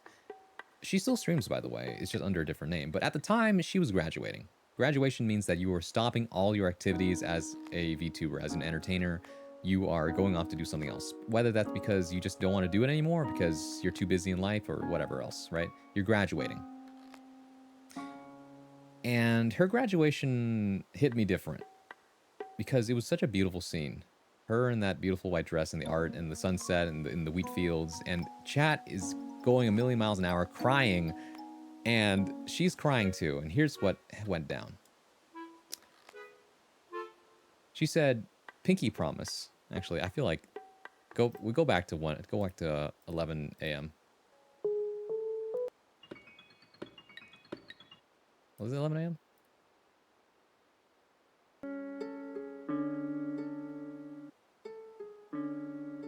So we're standing in the wheat fields, right? The beautiful sunset. We got to say goodbye. Sounds so melancholic. It is. It's extremely melancholic because on the one half, you want to congratulate this beloved character you've spent so much time with, you know, moving on to a new part of their life, right? You have to congratulate them. But at the same time, you don't want it to be over. Those beautiful memories you made together, right? All that time spent, you start asking yourself, what was it for? And this is where the person in question, the person of the hour, needs to be brave and tell you not to cry, that it wasn't for nothing, right? That it might not be the last time. And even if it is, you have to stay strong. Also, let's see. Sans tubing, the next thing for real. Me and make foods, you have fun. All right. Goodbye, Gamba. Have good food. Hunty phone. Oh my god. So glad that someone else measures their ability to do things in spoons. Yeah. I don't have the spoons for this. What's the silverware for? How to measure things. But yeah. Anyways. People are crying. People don't want things to end. We want the fun to go on forever, you know? It's just a question of would you rather leave with a bang or a whimper? And sometimes it's both. You're leaving with a bang and a whimper. And at the very end of it all, remember she says, "You gotta make a pinky promise with me, right? Tell me what it is that you want, that you dream of. What's your goal? What's your dream, right? Whatever it is." And everyone in chat starts saying things like, being very honest. I want to do this. I want to do that. I want to become a doctor. I want to become a VTuber. I want to do this. I want to do that. You know? I want to find love. I want to find my next big gig. I want to this and that. I have dreams, hopes, and things like that. And she says, "I need you to make a pinky promise with me." Right? And you can never, ever break a pinky promise with a dragon. Troxus, thank you for the follow. I appreciate that. Also, GG's earlier. It was fun playing Guilty Gear with you. She asks you to do a pinky promise. Whatever your dream is, you know, doesn't matter how big or small it is. I want you to promise me you'll make it come true. And everyone in chat, you can see the flood of messages saying, "I promise." And I join in too. You know, I didn't want to keep living this life of being stuck in the same cycle over and over. I wanted to move forward with my life. GG's, by the way. So, with that promise done, right? It's off into the great beyond, wherever they're going after graduating. And it's over like that. And I just remember sitting in my seat, just thinking to myself, like, I you know, something's got to give. Something's got to change. So at this point, I go ahead and I just come up with a concept for something. I doodle up a little thing, right? A concept for the character I want to be, you know? And I'd already had something cooking in the back of my head, but ultimately I wanted to be what you see on the screen right now, you know, because it just felt right. Bard, music, poetry, performance, etc. It felt right. You know, feels like me. I couldn't quite get the image, but I knew you know, there were some like funny moments of me trying to get the hairstyle right. I think I have images of it, actually. I wonder if I still have the image so I can show you guys. But, you know, the point is, I started coming up with the concept. I'm looking, at the time, there was no cool website where you just go look at, here's where people draw VTubers. No, you have to actively go out on Twitter and search for So where... thác how the xua lâu kem to be. No, that's a different story. That's a different story. But yeah, I had to go on Twitter and I just kept perusing through it, and it's so hard to find a balance of this is affordable, but this is also not the style I want. This is the style I want, but it's too expensive. And so one day, very cool artist Ida Mihan comes out and says, I am putting out this style right now because I need money very badly, and so things are kind of cheap right now, and if you want this style, let me know. And I saw that on my timeline and said, that's it, that's the art. I don't know what it is about that art, but I love looking at it, right? So I hit her up, I say, I would like to commission you. And from there, it's just a matter of, I passed her everything I have, and I can show you what I passed her too. Let me see here. I sent her this. As you can see behind me. Hold on a second. Yeah, I know you can't see very well, but like, I sketched myself a little bit. I saw on my like different references, like I need this kind of shirt. You know, that's a good reference for the type of vest I want, etc. I use some pre-made little fun Japanese websites to make stuff like that. Different characters have a similar vibe, etc. Now, funny enough, there was a bit of a miscommunication because I was in a hurry, and so I just sent this as a sketch with some. I only colored in the important colors. She thought that I wanted light colored skin, white jacket, white hat. I had to explain, no, actually, I wasn't sure what color to put it yet, so I just left it blank.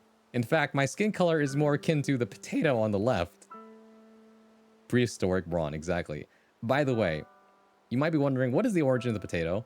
And the thing is that, what's it called? Where's my ye old model sketch? Oh, there it is. Let me see. Oh yeah, here's images of the, I shit you not. This is the image. I put it on a little note sheet pad of paper of like, man, what am I doing? And like, I just started drawing stuff and like, that looks kind of cool. I don't like that hairstyle. I'm like, but you know, it was like, something's coming together. Something's coming together, right? And so I keep refining the idea. And one day Niji Sanji auditions open up and I'm like, I should probably just take this chance. I can always say no if I don't feel like it. I make a very shitty video for an audition. We don't need to watch that right now. But it included like, now, the thing is, I realized I don't stream yet. I don't have a stream. And I was being real ambitious about this idea of, hey, I'm new, but maybe my whatever base talents will be enough to get me in as some unknown newer streamer. It don't work like that. But I literally tried to make fake streams by playing games like Sekiro while having this on the screen. Like, it would be a little pop avatar talking up and down. Right? And it was so shitty. It was so shitty. Shows the video? Oh my god. I have to go find it, that's the thing. Oof. Do I even still have it? Oh no. Is that the video itself? Okay, no. But let's see. I want the fully edited video is the thing. Oh, never mind. That is the video. Is this gonna work? Hi, I'm Oh, Bloom the Bard. I'm a nature spirit in disguise who's been blind get it for off. a long, long No. time. Shut At one up. point, I traveled extensively, but nowadays I've settled down in one place. Please. By day, I teach poetry at the local college, and by night, I'm a regular Oh, performer at old the bar. lore. I don't use this In my free anymore because time, I thought though, it's cringe. I play don't like games this. and watch anime.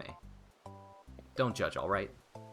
I especially love story-rich and strategy games, and I'm a This is sucker still true. for cute romances. This is still true. Anyway, I feel the if cringe. you ever need someone to put on a performance, I'm your guy. Hopefully, I'll see you around sometime. Until then, Saraba! Help me.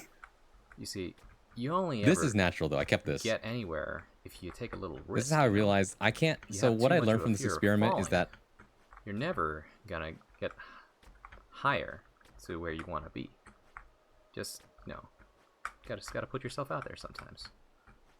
Just, one step at a time. And even if you do fall all the way down, there's still hope, it's a matter of just getting back to where you want to be. See, not a big deal. Not a big deal at all. the quiet mic. Up we go. I had a different microphone Ah, at the there we time, go. And then scoot a little here. so you can hear Yep. the room noise. There we go, see? Nothing to it. Easy peasy, squeezy. Come on now. Oh! Duh. Okay. Why am I going on a This one rant is about even an secular even lore? shittier take. Oh my god. From prehistoric Eternal run? No, life, no, here it's I not. am. This A was bard. these were fake streams. has I eternal life because recorded they are these as if I was spirit. streaming live. I did not. But that, that, These that were tends to make a recorded little more streams to sense, fake for an because, audition. Apparently. As a nature spirit, you're a natural thing. Okay, look. Radiates it's not what like a fake stream would be in like a natural, Minecraft but video cutaway gag. So true. Like- The webcam of the model cut out. That's exactly what I'm saying. I don't know. Like, think about it. Prehistoric. It is prehistoric. How would you rather, be the reason for living forever? Because, because you just happen to be, very cool supernatural entity, or because you drank centipede water. Imagine like you are searching for El Dorado. You're looking for the fountain of life, and like, you show up, and the one thing they tell you is like, "Welcome to the fountain of life. Here, you must drink the fountain." It's like you look inside. It's like nothing but centipedes crawling around there. It's like, are you serious? It's like it's just centipede water in there. Like, would you do it? Maybe not if you end up like this, because then, you have a literal centipede just growing inside of you. Alright, here is my rendition of Bakamitai for your entertainment. Thank God I still sound good at the time.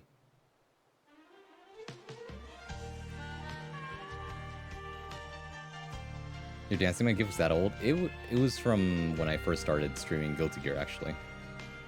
Prehistoric Bakamitai. バカみたい子供なのね夢を追って傷ついて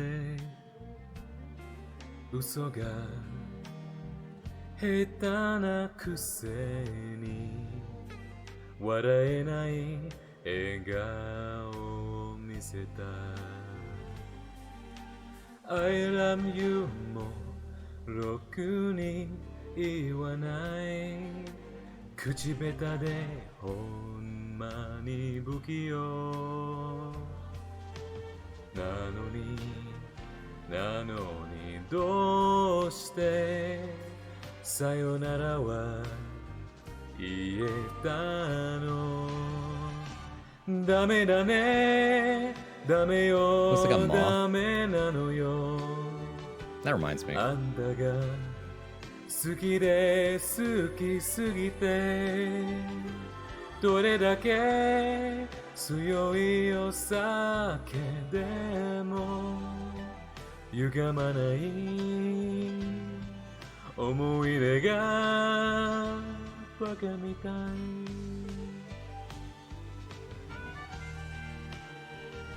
I sing for you Everything that comes out of this guy's Yeah, mouth this is song's always a banger. like both earnestly cringe. It's all very earnestly cringe.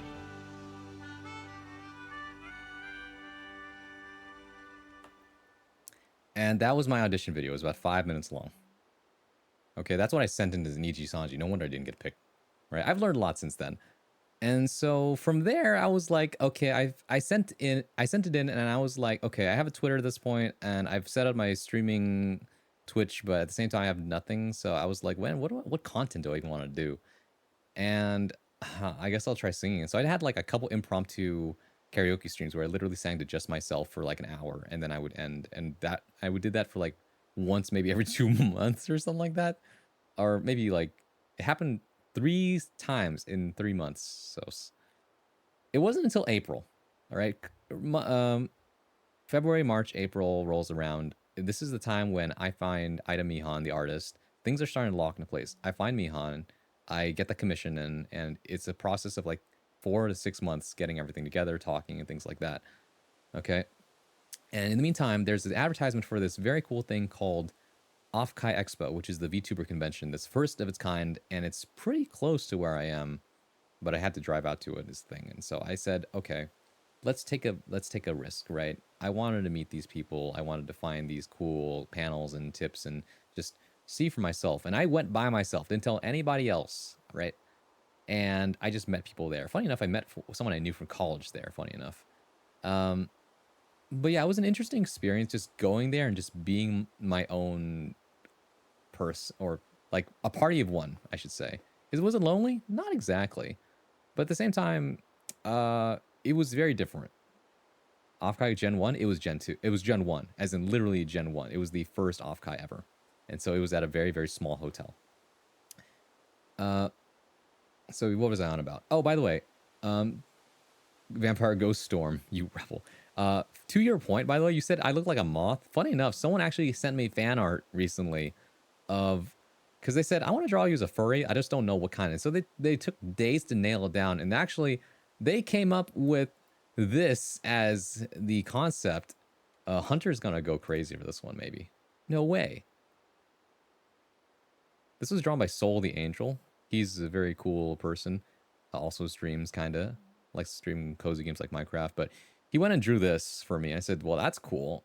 And it's not cut up or anything. It's not ready to be a VTuber. But the way it looks, you could actually just rig this to be a VTuber. It's so cute. I know, right? And I said, well, something about this actually just feels right. And so I'll give it to you. Moth Brawn. I know. So this is cool fan art.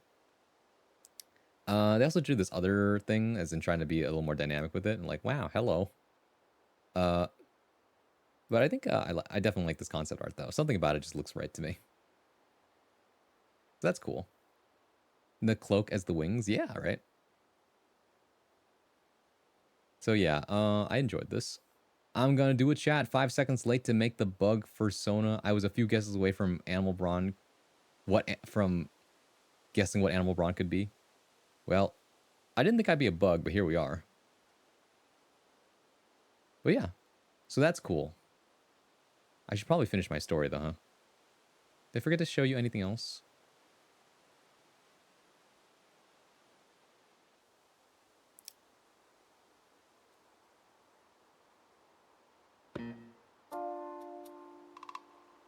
You write and you read. You're a moth in the archive. That's true, actually. I'll be landing on books and stuff. But yeah, I can shout out Soul the Angel here while I'm at it. Grick's about to fall asleep to story time. Can't wait until I have the money for a custom model. Right. And you can always just get a pre-made model these days. They didn't have that back then. But man, it'll be sick. Yeah, I am though. Right. Okay. Well, you can listen to my story as you sleep. So things have fallen in place. There is a Guilty Gear tournament at Off-Kai Expo, and at the time that all this other stuff I'd been talking about had been going on, I'd also just been playing Guilty Gear in my off time, and I just wanted to get better at it. And I said, I want to do good at this tournament, so why not? I just fired up the stream setup I had. It was MS Paint.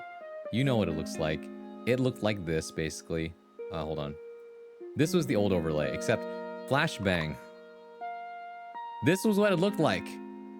This is what the old background looked like. It was just MS Paint white with text on the screen and gameplay and Mr. Potato in the bottom right. That was it. Sorry about that. My eyes, they burn. Sorry. But anyways, this was the old background. Minus the dark stars. The clips of this, that's better. Yes, yes. Base light mode stream. Test. Yes. Hello, Murdoch. But anyways, so that was what I was doing back then. And that's how I got my first viewer. That's how things started, and I just got lucky. People rated into me. People found out who I was, and I just got. Sometimes you just have to be in the right place at the right time. But the thing that matters, here's what I have to give to you as advice. Yes, it's important to be lucky. However, well, your first viewer Garland? No, my first viewer was King of Carbs. My first viewer, my first mod, one of my first subscribers, legendary person. Now currently busy with life, helping his sister care for a baby. Because I don't know what happened to Dad. I carbo, I miss carbs. Works as a mailman too. The goat, I know. And let's see. Call me PP. Thank you for the follow. I appreciate that. Welcome in. I was gonna say though, yeah. My advice to anybody who wants to start out streaming, okay? Yes, it's important to get lucky, but even more important than that is that when you do get lucky, you have to be prepared, right? There's nothing that hurts more than letting an opportunity slip through your fingers because you weren't prepared. And what I mean by that is that, okay, yeah, sure, people discovered you, but how was your presentation? Was your audio quality shitty? Were you not a good entertainer? Did you not look at chat? You know, that's a fun name. It is a fun name. I agree. Does it look like you put effort into your streams? Does it look like you actually care about what you're doing and the people who actually watch you? Right? Show me why I should even invest my time into you. That's like, as painful as that sounds, that's what I'm asking. As a viewer, I'm cutthroat. My time is precious. Give me a good reason why I should hang out with you. And my reason is very simple. I just don't want people to feel alone. And also, I have a lot of things that I like, and I think that spending time with people is fun. That's it. So sometimes I do be a skill issue. Yes, actually. Say, you can get lucky, but if you don't know how to make the most of an opportunity, then you let luck slip through your fingers. Right? I don't know how many times I've seen this. Where I'm watching someone and they raid into a small streamer who you get your chance. You get your chance to do something very, very cool with all these eyes on you. And they're just not prepared. They're not ready yet. You know? They don't know what to say. They don't know what to do. They don't have the skill set yet. You know? Like, if I asked you, do you know how to keep someone's attention on you for an extended period of time? Do you know what to say in order to make sure that people don't just click off your stream? Right? Very important things. And ultimately, there's only so much you can control. People will still click off your streams anyway. People will still, you know, go do something else no matter what. And that's okay. That's outside of your control. But just focus what is in your control. Can you focus on how entertaining you are? Do you know what goes into things like that? You know, have you put thought into what your streams look like, etc.? Things like that. Very important. When did you make the Discord server? That was after I hit like maybe 100, 200 followers. I think it was 100 followers. Everyone's like, can we have a Discord? Can we have a Discord? And I said, fine. There's a clip of it, actually. I can go find it after this ad break is done. Rather, during the ad break, I'll go find the clip of getting the Discord server up, okay? That's called customer service, exactly. The stream buffered so hard for me that it literally played bits of streams that I missed. Whoops. Okay. I don't know, it's Friday the 13th. It'd be kind of freaky. At least for everyone who's Friday the 13th is still here. But yeah, I got lucky. I made that potato, by the way, in order to start streaming. Because I was unsatisfied with the fake streams I made that I sent in for the audition. So I drew that potato myself, spent like hours on it to make it sure that it just looked right to me. And then I just streamed like that. I made a little pop avatar out of it. And that was that. That's the legend. And there's more stories from that, but that's the gist of it. How did you become a VTuber? Just like that. So yeah, that's my story. I'll go find the clip. But in the meantime, we're gonna take a quick ad break. We'll be right back after these messages. I will see you guys in a little bit.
Welcome back. Hope you had a good ad break. So, Storm, since you asked, here's the clip of me. What's the word? Opening Broncord for the first time. The Discord server is now open. 200 followers, and it was the Panic the Disco playlist. Let's see if it's still. Don't waste your points like that. It's one per person. It's one per person. It's one per person. Stop. Make sure there's 4 hot dogs in the Discord. No. This was a major oversight. This was a major oversight. Hold on. I gotta edit the thing. I gotta edit the thing. Oh my god. I also I gotta redeem people's points now. Stop. Everybody, stop. Stop. I wasn't ready for this. This is why I had to take a lot of time, and then didn't end up not having enough time. Okay, hold on. Hold on. Hold your horses.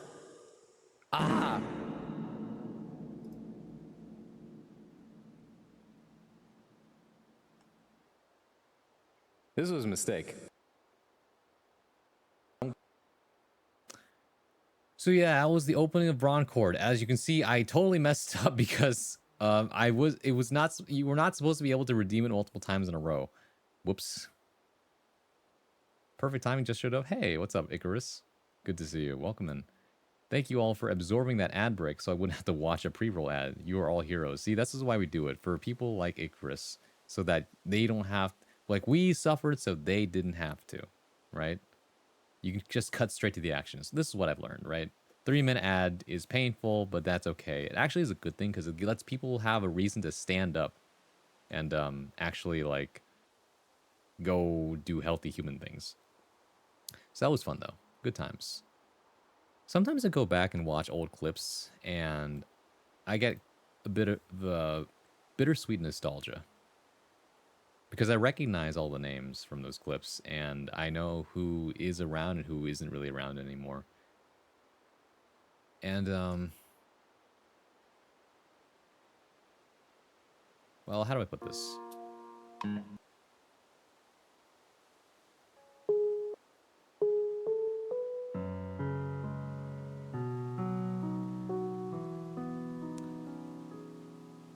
I think one of my goals, right, isn't just to be recognized or be somebody in the world. I think those are good, right? Obviously, as a person, I think it's a good thing to leave your mark in the world somehow so that you're remembered in some way. But at the same time, there's part of me that thinks that I'm here to play a role in some people's lives. And when I fulfill that role, those people won't really need me anymore, you know? And that's okay. It means that I've done what I needed to do for them. And they've moved on. You know what I mean? I'm not asking them to come back. It would be great to see them again. You know, and I'm not asking any of you that, like, you have to stay with me for an extended period of time. Me holding up the metaphorical weapon to your head and threatening you to stay here. No, that would never happen. Jokes aside, right? Interests fade with time. The dedicated people, I think, will still stay. They'll come back from time to time. They'll say hi. But ultimately, when you no longer offer what they need, then I feel like that's the point in your life when, you know, people drift apart. And as sad as it is, it's one of those things I feel like is necessary to living the life you need to live, right? It's still there, going on 3 years, Pookie. I know, Grix, isn't that crazy? Am I blind? What happened to the Quiet Sirens redeem? No, it's there. It's there. Do you want, you know what? I'll give you a freebie. I'm in a good mood. Let's see, where is it? Should be like 1,000 something. No, it's actually it's 800 now, that's why. It's cheaper because it's shorter. Some things never change, huh? I am in fact blind, no, it's fine.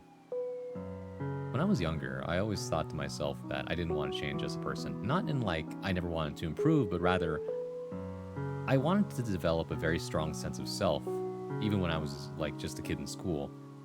Because I wanted to be the type of person where, even if all my friends moved away, one day when they come back, I want them to be able to see the same person, me, and feel like nothing has changed, right?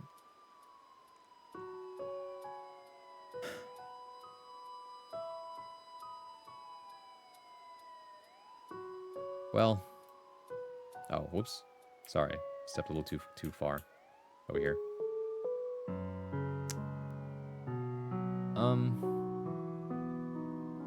As it turns out, it's a lot like my mom said. People grow up, people change, people live different lives. And sometimes the trajectory of your lives aren't necessarily going to overlap as much as you think they are. And I'm definitely not the same person that I used to be. I've learned a lot of things. In some ways, I feel like I've become more cautious as a person. You know, a lot of me is still the same. The core concept is still the same. I remember writing on a little sticky note and hiding it in a drawer when I was younger. I wrote, like, I am kind, patient, slow, etc. I feel like these are the things that make me me. And I remember tucking that into like a little tiny drawer that I had as a kid.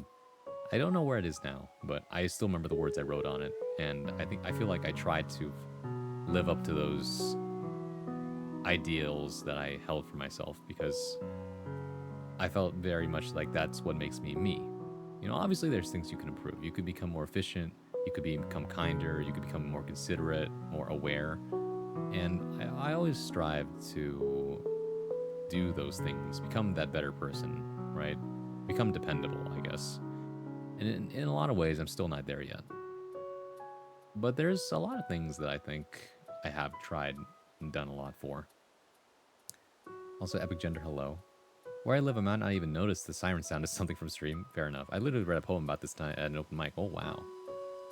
Nice, though. I'm sorry, Braun, this is an extra accurate moment, or are your takes always this based? No, this is just me. You know? Wasn't there a 10 minute at some point? There was, but we halved it because of the fact that I made it a sound redeem, and because though it was automated.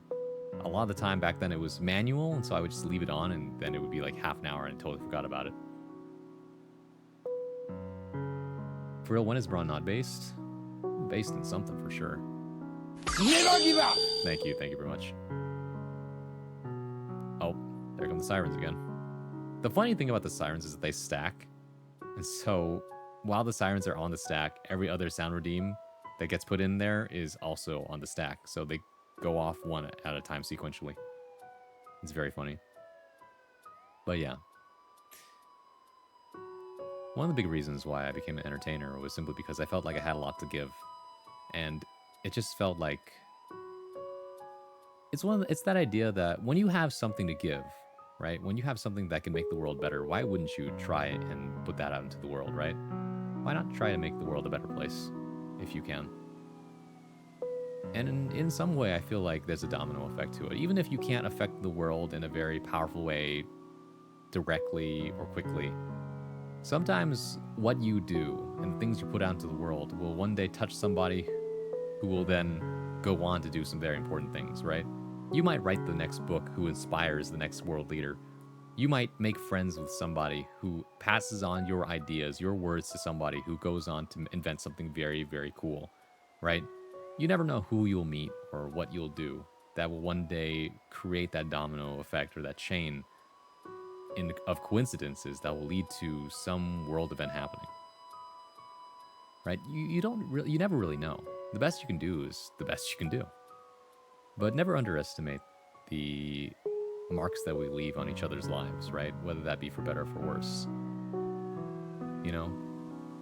And I take responsibility for all those things I do and put out into the world, right? Whether that's good or bad. Because that's part of what it means to become better, I think, just as a person.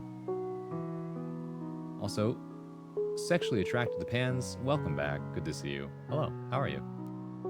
Making an hour? No. There used to be a time when loud sirens existed. Yeah, and then there was a redeem to turn off the loud sirens, and that just didn't work, so. The piece was also about like how having a disabled body takes you places no matter how much you resist it. A lot like how life is for anyone. Yeah. Right? That's right, that's what I was gonna do. Oh man, Grix sorry went to bed. I was about to read this story before I forgot again. If Grix is still there, that would actually be really funny, because then you could listen to the story as you sleep. This is the one behind me, of course. But I don't know, Grix might have gone to bed. Either way, if you're still here in chat, make your presence known for a hot second, just like pressing 1. She was still in chat as of 2 minutes ago. Fair enough. Fair enough. If you're still in chat, press 1. Otherwise, it's okay if you're not. Make your presence known. Oh, there you are. The heck? 2. Yeah. Oh, Yuma. What do they say? You can't keep getting away with this. What do they say in the movies? Oh, you motherfucker. Oh, you fatherfucker. Got us? All right. Anyways. I'm going to read you the story I wrote from last week. Although we got to go back to the other screen to do it.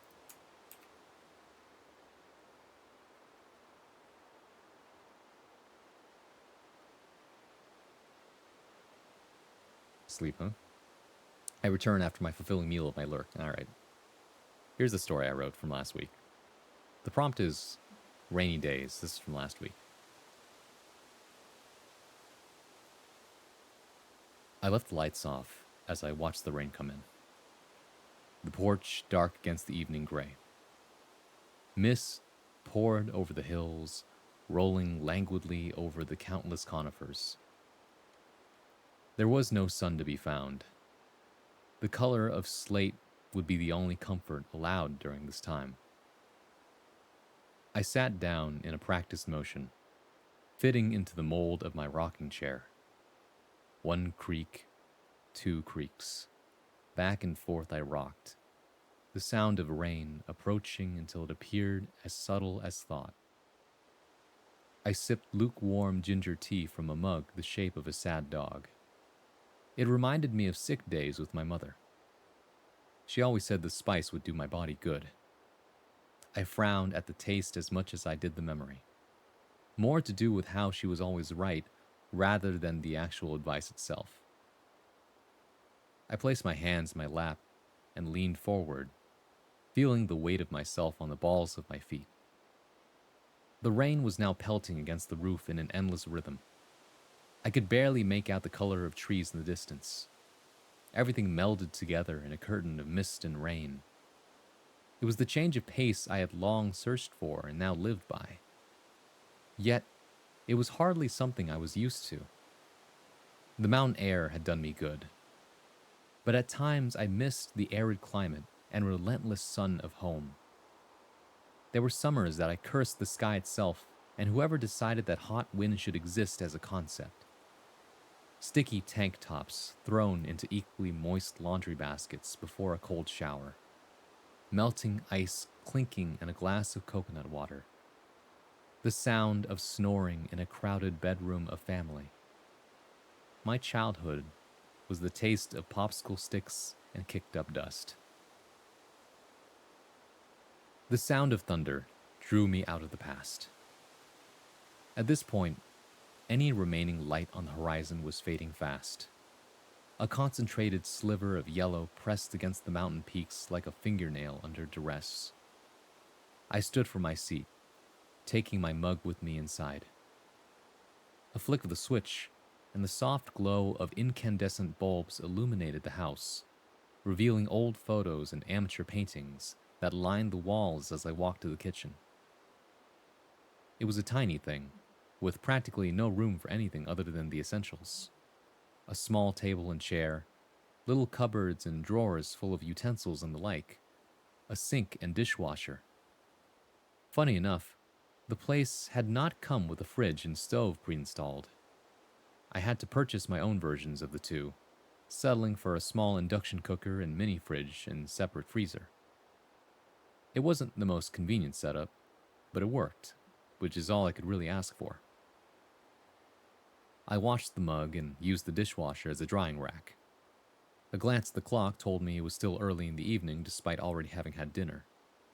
I weighed my options of continuing the book I'd been reading for the past several nights or getting back to that manuscript I'd been putting off for a week now.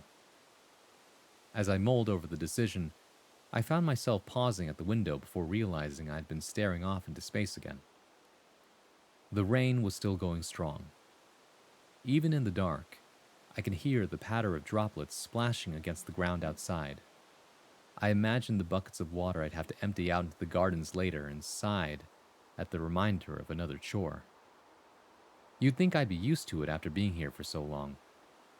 I made eye contact with my murky reflection in the glass, stained yellow by the lighting. My hair had long since grayed and receded to the degree that anyone could say I'd aged. The wrinkles of my skin made me wonder if I'd smiled enough in my life. Perhaps I'd made my family worry about me more often than I'd liked. As I stood straight and stretched my back, I decided I was well enough to tackle that infernal manuscript again.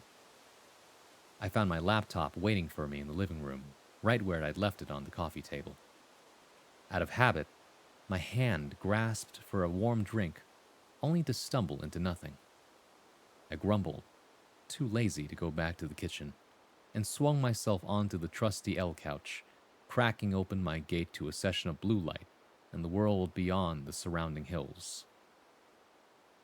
A homepage full of headlines, virtual sticky notes all over the screen to forget about again, and a desktop background of my old dog covered by application shortcuts and folders I told myself I'd organize eventually. I suddenly remembered why I'd left this thing alone for a week. I quickly loaded the document in question and had it fill the screen. Words, words, words. It felt like I'd avoided one headache only to walk into another. The notes from my editor's last session crowded the sides of the screen like a clearance sale. I scratched my head and took a deep breath, resigning myself to the task as I had done countless times before. Keystrokes became minutes, thoughts became hours, and I felt my body signal that it was time to stop. Midnight had come again, and I remembered the same promises I'd made to myself in my youth to stop staying up so late. I didn't bother looking at how much progress I made. That dopamine could wait until tomorrow. The rest of the hour was a blur of routine. Before I'd realized, my face was washed, teeth brushed, and I was under the plush covers once again, listening to the rain.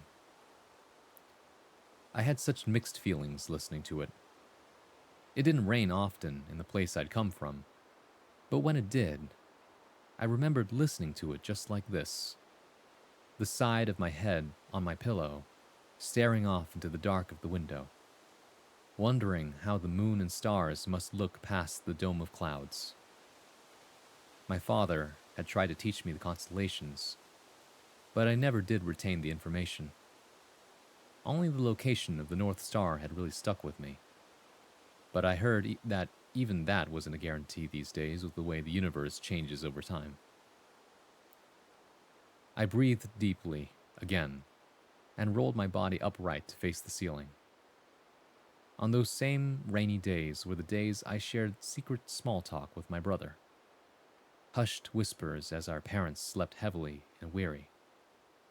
We talked plans and dreams. We imagined worlds together and built monsters from our minds, stifling our laughter at the thought of their quirks and proportions. The future never seemed out of reach. We simply had to stretch our hands out, and it would be there to grab, like string. The kind you'd pull on out of curiosity at the ends of old jackets and bed sheets before wondering if you could put it back to how it was. I don't remember why I was in such a hurry to grow up. There were car rides where I would stare off into those dry desert plains, my parents in the front seats talking about things I've long since forgotten. But I remember the feeling. Frustration, not doing enough, the inability to make lasting change and decide for myself what I should do. Perhaps those feelings festered over time. Those memories are always quiet, though. Only the sound of wind rushing against the window accompanying me. A branch hit the glass, stirring me awake. I don't know when I'd fallen asleep. I checked the clock only to see that it had only been 3 hours. I tried to groan, but my throat was dry and hoarse. A consequence of writing for so long, I'd forgotten to stay hydrated. Nothing to do but get up and get water, I supposed. Waking up at odd hours had become a semi-common occurrence at my current age. It was among the many other adjustments I'd had to make as I got older. Regular doctor visits, a handful of pills here and there, the constant aches in the joints if I didn't stretch properly. As I fumbled sleepily in the dark for the light switch, I considered putting on the kettle for a spot of tea. The thunder rumbled again, and I prayed that the mountain would stay intact for at least the remainder of years that I would live here. While I appreciated new experiences, a landslide I could live without. When I had first brought up moving here to my family, they had objected, saying that it was dangerous. Who would care for you if something were to happen? What would you do in the case of an emergency? When would we be able to see you again? I admitted they were good questions. I didn't have any good answers. All I could tell them was that it was all for the next book I would write.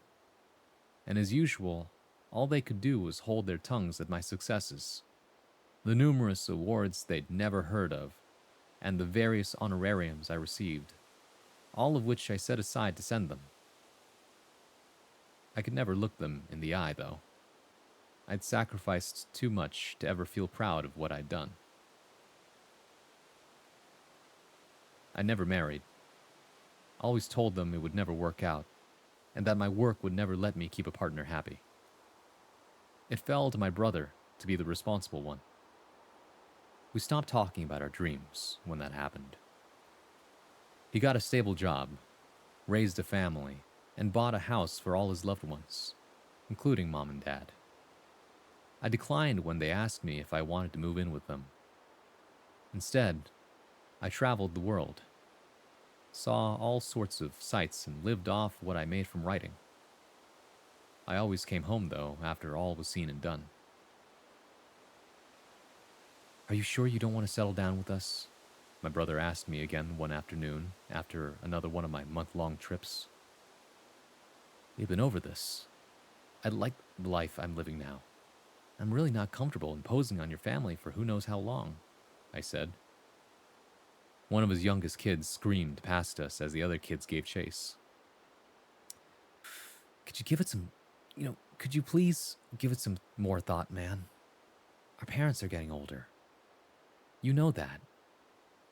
And I really think it'd be good if you were at least here while they're still around. Don't you agree? I couldn't deny what he was saying.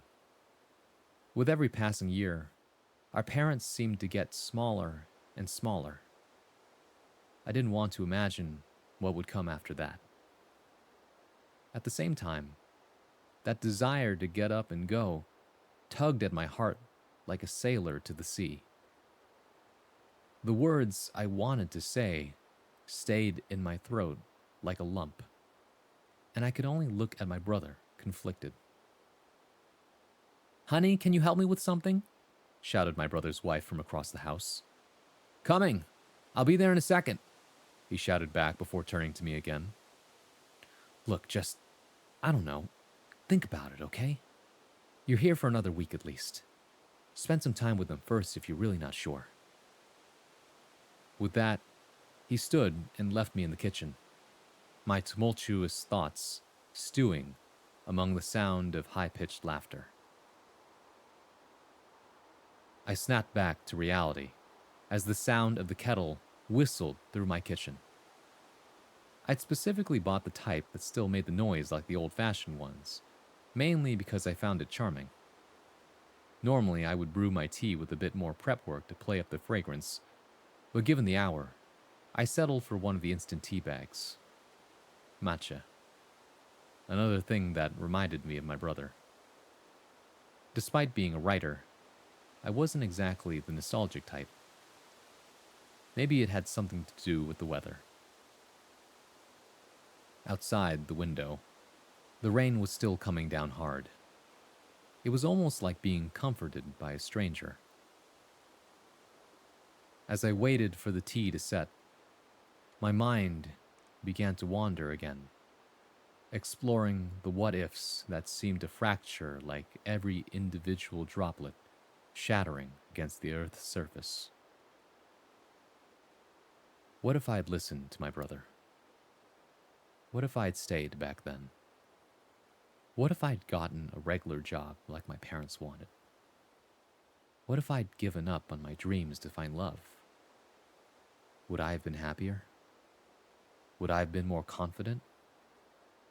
Would I have been doing the right thing? The questions of adulthood remained just that. Questions. I had no solid answers. Only nights where I imagined what life could have been. Growing old with my family. Learning to put down roots and love a small town.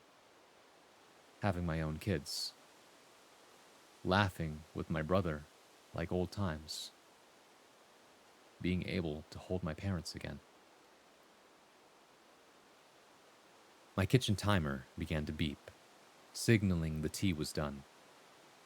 It was a simple alarm, unlike my kettle, since the ringing of bells would have set off my nerves. The first sip of green tea tasted just as I remembered.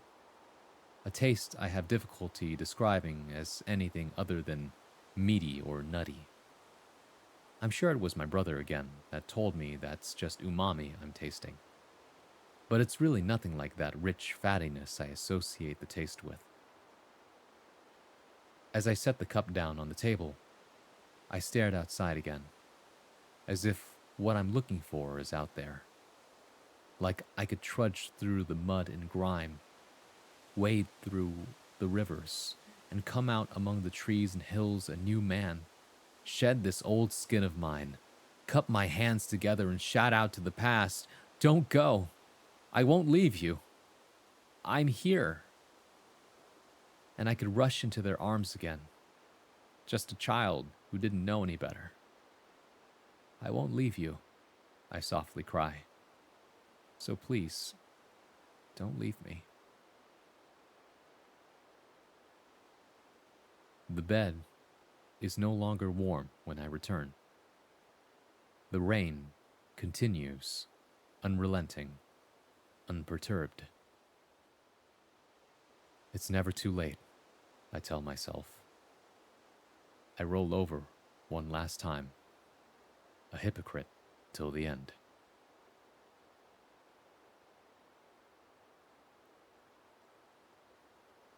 Well, that's my original writing. I wrote that all in one sitting last week.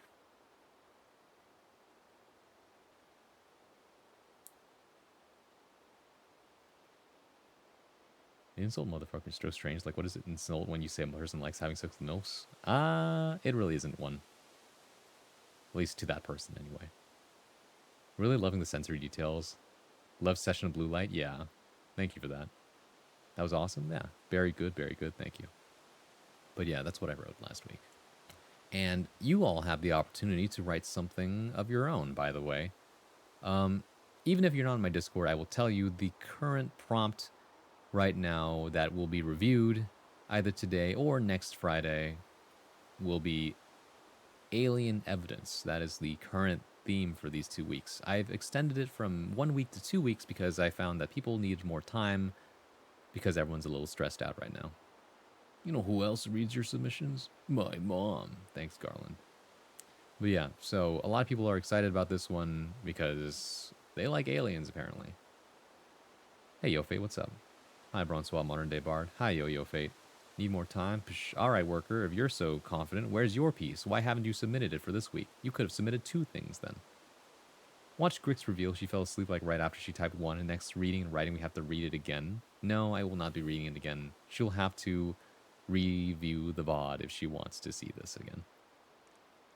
But that's okay. I wouldn't blame anybody because I read that for straight 20 minutes, I think, maybe 30. So that in itself is basically a small audiobook, which I can use for something else if I really want to. So thank you everybody for not interrupting it at all. Appreciate that. But yeah. Is that it for the day?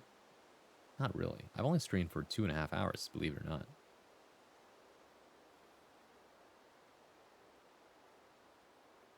My second monitor is held up by books and deck boxes.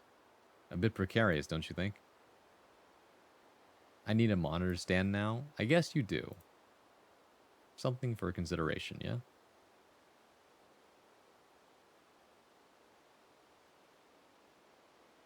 I don't know about you guys, but I checked the weekly prompts tab on the Discord and I don't see anything, so I guess, you know, that's just how it goes. You're welcome for providing pure content. Yeah.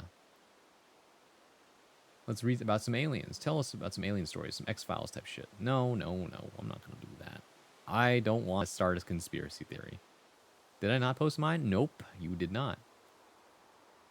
By the way, everybody, I'm gonna drink some water. You should too right now.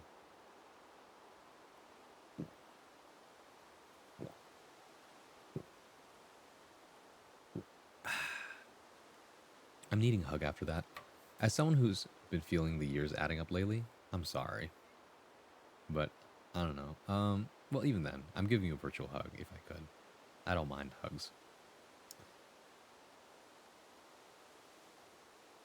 My perspective on things like that, right? Like, that's so sad. People wonder what the purpose of a tragedy is, sometimes. And the Greek philosophers and Greek playwrights all agreed that it's to create a point of release for somebody. emotional release, because keeping your emotions bottled up all the time isn't healthy for you. And sometimes seeing something that you relate to happen in front of you helps you face those feelings and move forward. In that sense, I feel like it's always been the tragedies that really help me move forward, if that makes sense. As much as I love inspirational action moments and like tales of friendship and adventure, it's really those down to earth human moments where sometimes we look at ourselves at our worst points that we really are able to face ourselves and stand up so that we can take another step towards where we need to go. The writing was super good. Yeah, thank you. I appreciate that. I actually did go back in the last week and touch it up a little bit here and there in certain places where I felt like I'd used too many of the same words. And also, like for example, last week I looked over this. I said conifers and fir trees. And I realized after doing some research that fir trees are conifers. So I didn't need to do that. Right? It's always good to take one more read through of certain things before you call it done. And even now, I feel like the ending, it feels like the ending came a bit fast, if that makes sense. I feel like it needed I could expound more on this last paragraph here, right? These last two. But that's just my instinct. Everyone else probably thinks, oh yeah, no, it was fine. Of course it's fine as it is, but I always think about what else could I do? I think that's some things that writers relate to all the time. Like, there are certain times where you feel like, I probably shouldn't touch this anymore, but for the rest of us, a work is never really done. Even people like Stephen King go back to his novels and think to himself, I could have done that better. It's quite enjoyable to listen to whilst factorying. Yeah. I guess that's what an audiobook is. Funny enough, I don't really listen to audiobooks at all, really, except for my own talking. But I have looked at other people reading things while they stream, and I do find it to be an enjoyable experience. So I think that's something I should really tap into, honestly. My second monitor just fell over. Time to grab the PS5 to lean on. Yo, Fate, please. I need you to make better decisions. The parts I did here were amazing. Not in a, this is the next Aristotle kind of way, but it was very competent. And even more importantly, it didn't sound restricted at all. Like, you really were unbothered by the idea of judgment to the point where it couldn't limit you. Your performance of what you wrote also sounded unimpeded by insecurity. Oh, yeah. I am a master's of fine arts and creative writing with a whole lot of experience in not only public speaking, but actual performance because I go to open mics all the time, right? I've delved into the art of the voice, right? How do I bring words to life? What does it mean to pronounce things and slow down and speed up and get louder and get quieter during certain parts? How to really bring out emotion in your words and figure out what things to put emphasis on, right? And this is complemented by writing that already is good. And I could tell you a thing or two about what makes writing good. Because subjectively, I liked it versus I didn't like it are two different things, right? To workshop a piece of work, you have to understand what makes something work first. And there were a lot of things I did here that I haven't tried before, but ended up working out. Thanks to my experience writing poetry, because I mainly write poetry, I decided there's no rule saying I can't be poetic in a piece of prose, right? And I did that in certain places that I felt were fun. One of my favorite things I think I put in here was, here we go. The notes from my editor's last session crowded the sides of the screen like a clearance sale is probably one of my favorite comparisons, because in my head I was like, okay, what is something I've seen in real life that looks like a bunch of signs posted everywhere? And a department clearance sale has the words posted over every single window saying 50% off, buy one, get one free all over the store. And immediately that image came to mind as comparison. Good writing is when you use whom at every appropriate and inappropriate opportunity. So true. It's called overcorrection, I think, or something like that. That's actually a linguistic and grammatical concept where people will try to overcompensate for insecurities of how smart they are by trying to use things they think are grammatically correct only to be incorrect. I bought the monitor off of a TO at a backyard local. That monitor had no stand. I've been leaning it up against the PS5 vertically. I recently took my PS5 to a local. It is no longer holding it up. Just the life of the lazy man. Yo, Fate, there are two options. Either you have to figure out what the compatible stand for that screen is and buy it off Amazon, or you figure out how to make a wall-mounted screen and so that you don't have to worry about that anymore and you can adjust it as it goes. It got saved in the wrong folder, had to dig around, post it. All right. It's called pedantry, and it's my favorite personality trait. Why are you being such a pedant? You know? You're being needlessly scrutinizing. I like those ideas of Russell Modern Day Bard. It's almost like I live in the modern day. All right, we have one submission from Worker here.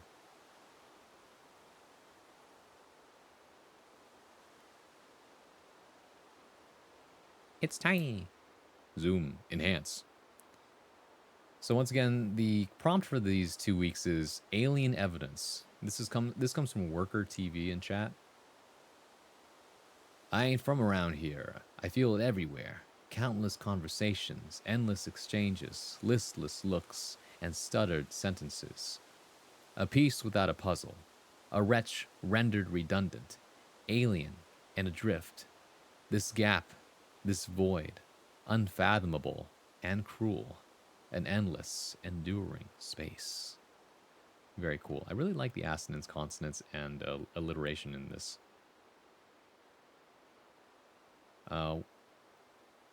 It's best to read some, like, especially with short poems, it's best to read them twice or 3 times. It's fast, slow, etc., just so you really understand. I may buy me a PS5 next week. Wow. What are you planning to do with the PS5?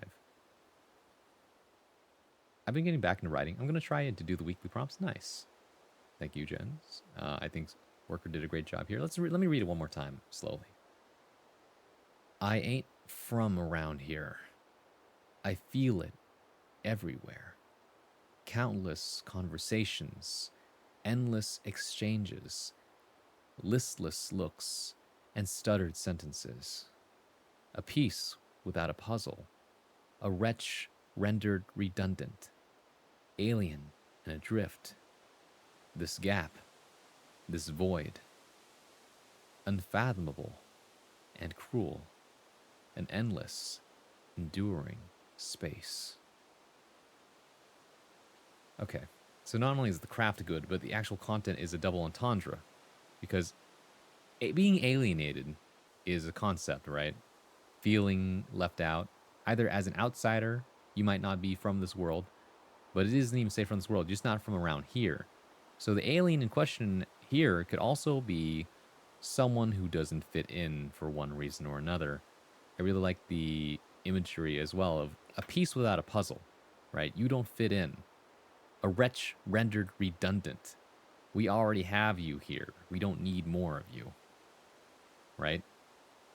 The imagery of countless conversations around you, endless exchanges, listless looks, people looking at you, not taking you seriously, stuttered sentences is a big giveaway of I don't speak your language, right? This gap, this void, unfathomable and cruel, right? Being alienated does not feel good and impossible to understand. Endless, enduring space, it just keeps happening. Also, Elsie, thank you for lurking again. Appreciate it. I did have an overcorrection phase, and I might not even be entirely out of it, but I remember being allergic to ever saying you and me. I would always say you and I, even when it was incorrect as an overcorrection. Yeah. Right? It's like whom versus who. If you can replace it with, like, say, a pronoun like him, then you would use whom. Same thing for the you and me. It happened to you and me, right? It happened to me versus if it happened to you and I, it would be it happened to you, and happened to I. That's incorrect, right? Now you know. That's the easy rule. Genshin, Wuwa, Enfield, etc. I plan to have a PS5 as an extension to some other games I want to play but don't have space on my laptop. Oh, I see.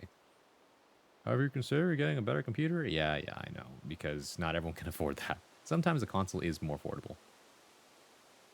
I'm being funny, but this stuff is what I get into when listening to rap that's lyrically elevated. I'm nowhere near as good as you at the analysis, but that's all right. Yeah. I mean, rap is fun. Rap is fun to analyze as well. Just takes practice, you'll get there? Yeah. I think it's sounding good is the most important to me. It's true, actually. A lot of people leave out, like, something could be really, really good content-wise, right? Really clever and have some great language, but melodically, the poem itself will end up falling flat because it doesn't roll off the tongue. Like, how important is poetic meter and rhythm when it comes to poetry?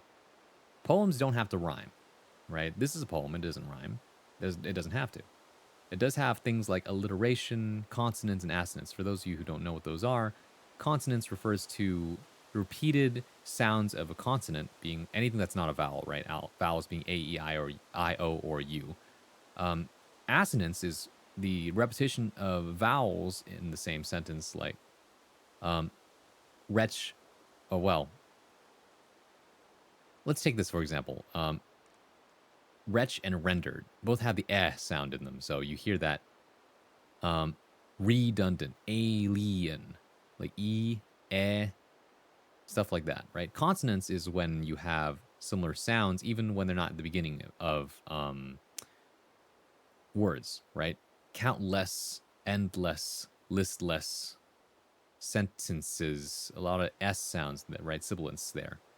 And then there's alliteration. Alliteration is a very fun one that is taught to you at a very young age. It's when all letters start with the same letter, or all words start with the same letter, right? Wretch, rendered, redundant. It's 3 R words in a row, or R sounds, I should say. Countless conversations. Stuff like that. Piece without a puzzle. P and P. That's alliteration. Alliteration is very fun. And all of these work to help you receive the information better when you hear it, right? And even when you're not actively listening to something, your inner ear, when you read a poem or read anything in general, will actually automatically make you hear it anyway. Although it's not something you will always be aware of, right? I do say there are poems that you read and poems that you write, or poems that are meant to be read and poems that are meant to be heard, I should say. Poems that are meant to be heard won't always be the most interesting thing to look at on a page, but because of the way they're performed, they will make you remember them, even if, right, like there's not a whole lot of poetic stuff happening there. Poems that are meant to be read might be experimental in the way they look, or be very purposeful in where lines break and things like that, because they're meant to be read, and so it's a visual effect instead. Now, that being said, every poem can be meant to be read in some way, right? Depending on where you break lines might be where poems end up influencing the reader to break up ideas as well, especially when you're reading, right? In this case, Worker's lines are very, how do I put this? They fit within a unit for each line. They're each complete sentences. I ain't from around here, right? That's end of an idea. I feel it everywhere. Countless conversations. Endless exchanges, listless looks, and started sentences. Each line is a self-contained idea that is related to the line before it, right? That's why you have this sentence that ends with a period here and everything else has a comma to indicate that it keeps going, right? That's why those are useful. They're like little markers that indicate what information to give you. Even in such a short little thing like this, you can really break the language down. Now, an example of poem that has more radical line breaks that don't necessarily give you the same sense of completion with these units of ideas would be something if I were to break up and read Worker's poems like this. I ain't from around here, I feel it everywhere, countless conversations, endless exchanges, listless looks and stuttered sentences, a piece without a puzzle, a wretch, rendered, redundant, alien, and adrift, this gap, this void, unfathomable, and cruel and endless, enduring space, right? Something like that is so hard to parse, but it creates a different effect, both lyrically and conceptually, right? So even though you can do something cool like that, I feel that, or rather, what I would suggest is that if you want to do a cool idea, make sure that the content of the poem supports the form that you're trying to use as well. Bedtime for me. Have a great time zone. Good night, Hospico. Thanks for hanging out. The you and I, me thing I was aware of, but not the she, he, whom thing. Yeah. That's why I'm unbothered by it. Yeah. You and me sounds right no matter what. Who and whom are near and different. It just matters when it sounds good. Oh, yeah. That's why the rules of grammar exist so that when you write formally, people will take you seriously. But in actual practice language, it matters a lot less as long as you're understood. That's why even the most broken English spoken by people who don't speak it as a first language is still generally understood, because the thing that matters most is, were you able to put information together in a way that's understood, right? If it sounds like, if it makes sense to me, then it probably sounds right as good, right? It sounds fine. You know what I mean? That's why African American vernacular English, or Ebonics, is something that is generally understood even when the rules tend to break English, right? Doing a double negative in Ebonics still makes sense to everybody. Like, I ain't no one's fool, right? That's a double negative. I ain't means I am not nobody's fool. I am not nobody, which means I am someone, which means I am someone's fool. That's not what you meant. But in this case, when you say I ain't nobody's fool, it's actually the double negative actually becomes an emphasizer. Means I am definitely not someone's fool. Stuff like that. It's technically not correct, but it sounds correct, and that's what's important. Language is a malleable thing, and there are rules, but they are best when applied situationally. Exactly. I focus a lot on rhythm and sounds of the words. It's a bit of a fixation. It's mine too, actually. If you actually go back and look at some of my poetry that I've written, even here, because I find that things need to flow. If they don't flow, then they become a very different type of poem for me. What should I keep in mind when doing the weekly prompts? I'd be lying if I said I feel anxious about posting my writing. It doesn't really matter, actually. The weekly prompt is open-ended so that anybody can interpret it the way they want. You could write a short story. You could write a poem. It could be a song or a piece of music. You could make food or art. It doesn't matter to me as long as you find yourself expressing creatively.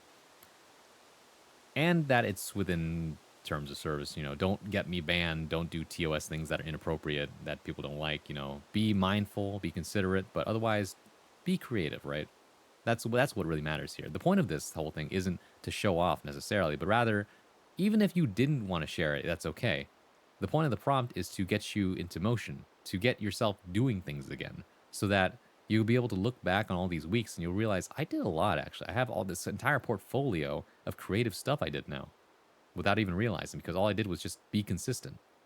That's why I say, even if you can't do something that matches your standards, just get something out there first, right? Don't be a perfectionist. Just do it. You know, you can worry about making it good later.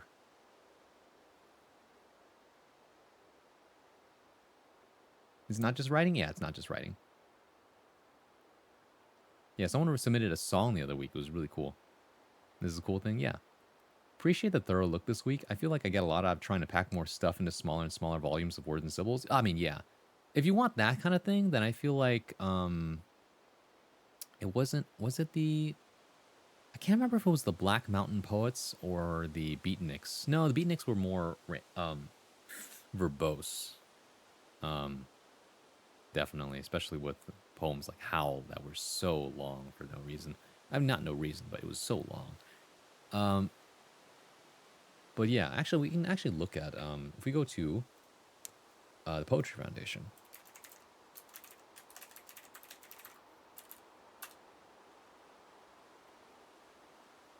Oh, whoops. Why did I? There we go. For example, one of my favorite poets is Robert Creeley. And he writes very short poems as well. that flow into themselves, I should say. He was one of the Black Mountain poets that I was mentioning. So we go down here and we look at some of these poems here. Was it The Answer that was kind of short? I think it was.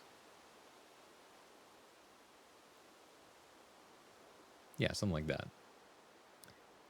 Like, it's called The Answer, and it's this tiny little poem. We will speak to each other, making the grass bend as if a wind were before us. Will our way be as graceful, as substantial as the movement of something moving so gently? We break things into pieces like walls. We break ourselves into hearing them fall just to hear it. Something about the way it's so put together pleases my brain.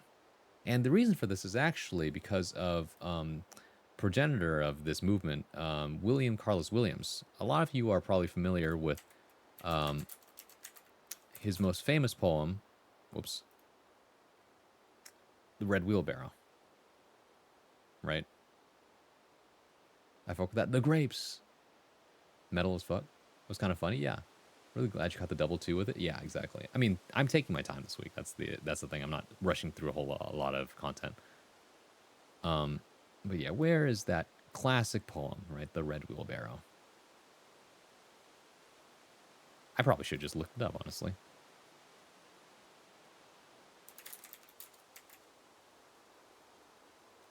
This very famous poem by William Carlos Williams is so short, but carries so much meaning. So much depends upon a red wheelbarrow glazed with rain water beside the white chickens. It paints a certain picture, right? It's very, I always forget the word for farming type things, but the point is, there's very little here, but it does a lot. And William Carlos Williams, in his poetry theory, actually was one of the people that first pioneered the idea of the poetic breath. Because before this, the poetic meter was really the only thing that people had, you know, stemming all the way from Shakespeare's time and his contemporaries, of how to break up a poem. But it was William Carlos Williams that really popularized this idea of what if we just wrote lines and broke them based on where we want to take a breath, right? Because the breath isn't something you do when you are reading out loud. It's something that happens even when you're reading in your brain, right? So much depends upon a red wheelbarrow glazed with rainwater beside the white chickens is what the whole sentence is. But because of the way that the line breaks, you're forced to take a pause there. And those pauses, those breaths, are essentially what make you stop and think about the emphasis of a word, even if it's a single word upon a single line. Right? Upon, barrow, water, chickens. You can break this down. There's so much to unpack here, despite the fact that it's so little. The plums? There was a poem about plums, actually, by, was it Robert Hass? Something like that. I could look it up. In fact, I need some time right now, because we're back to another 3-minute ad break, everybody. So for now, go do what you gotta do, and we will be right back after these messages. William Carlos Williams? Okay, I will look for them in a second. So yeah, we'll be right back after these messages. I'll see you in a bit.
welcome back. Hope we had a good ad break. So, we were talking about William Carlos Williams and the effect of short poetry and line breaks and things like that, because it's really cool, actually. A lot of people don't give thought to this, but I'm here to tell you that you can do some real cool things, all right? Worker, you asked me about a William Carlos Williams poem about specifically plums, and during the ad break, I remembered exactly what it was. It's called This Is Just to Say. Although, I'm going to wait for... Oh, yeah, this is the one, yeah. This is a funny one. I have eaten the plums that were in the icebox, and which you were probably saving for breakfast. Forgive me. They were delicious, so sweet, and so cold. What a funny little poem. It's an apology poem. Not even, he did... Well... I guess it is an apology. He never says sorry, he just says forgive me. I did it. I admit it. But, you know, it's such a funny little way to put it, right? And he really does write it in the way that he would speak it is the thing too. Because you could have totally just written this out as, I've eaten the plums that were in the icebox, and which you were probably saving for breakfast. Forgive me, they were delicious, so sweet and so cold. But no, it is imperative that each line ends up being as brief as it is. Do the same thing but not consciously? Yeah, it's because you are gravitating towards the style all on your own. Because that's how your brain works. In which case, it wouldn't be a bad idea to actually explore your predecessors here and what they do to make their poems really pop, right? It never hurts to read more if you want to become a better writer. We're going to go back to the Black Mountain poets, though. There are a lot of them. Read? I can't read. What the heck? Stop lying. But yeah, these are all names that are famous. Robert Creeley, I just talked about him. Robert Duncan, Hilda Morley, Charles Olson, Ed Dorn, Jonathan Williams, John Wieners, etc. Denise Levertov is another one I remember. Olson, though, I remember this guy. What did I remember him? Something about him.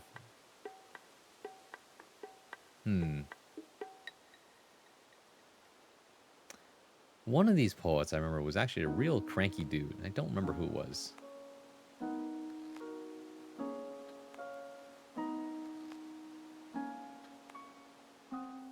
Same here. See, Digital gets me. Oh, this one's a long one. That's not quite it.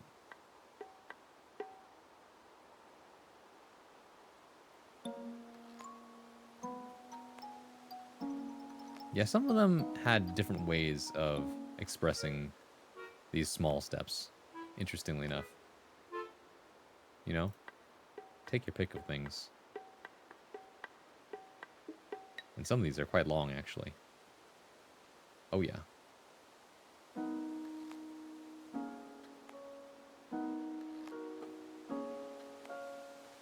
I'm trying to remember the name of the poet I'm thinking of.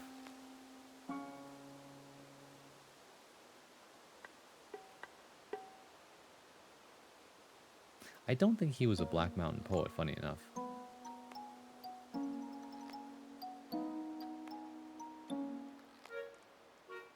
Let me look it up real quick. Have you read Patterson? I think I've heard the name. Which Patterson, by the way? I'm assuming Don Patterson. Oh, okay. Patterson from William Carlos Williams.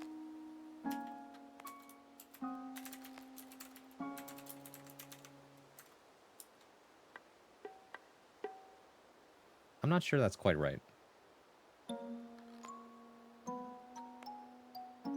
Hold on, though. I'm thinking of a poem. Can't remember what it was.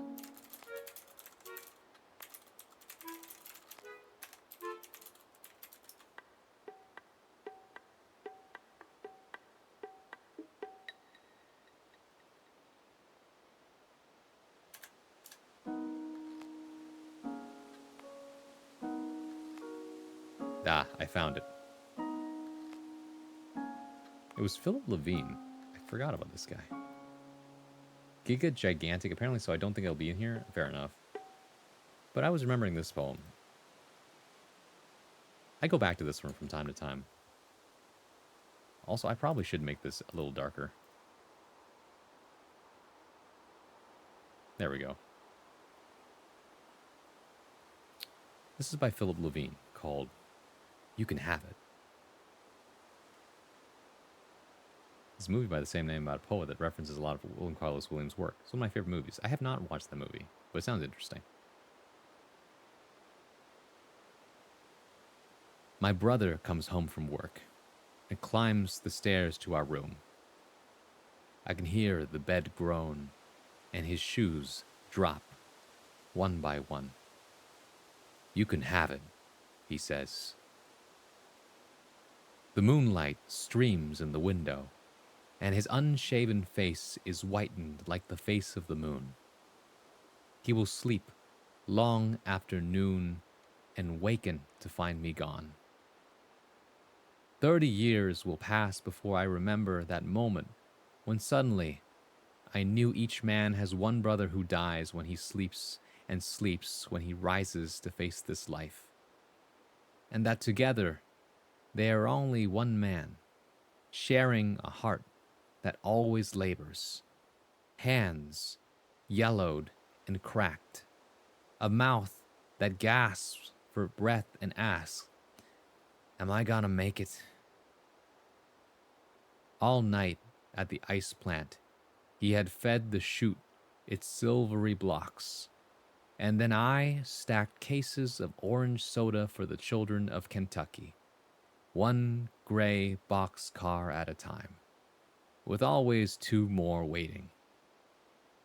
We were 20 for such a short time, and always in the wrong clothes, crusted with dirt and sweat. I think now we were never 20.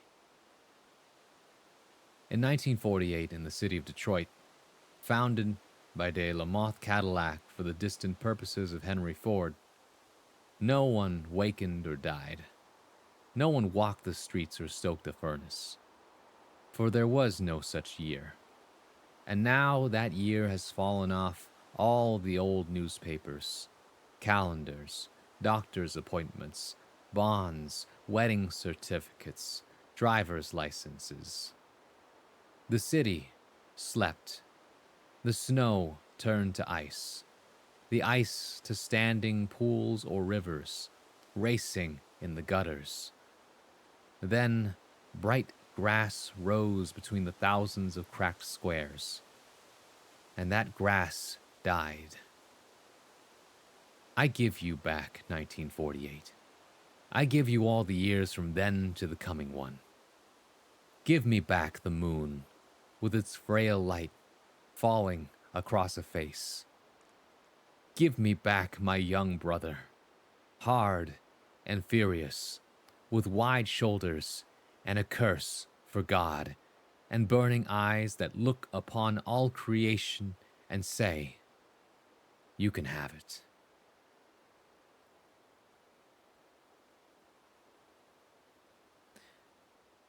This one hits different. I don't remember why, but I think it was just that the name of the poem and the repetition of you can have it really stuck with me.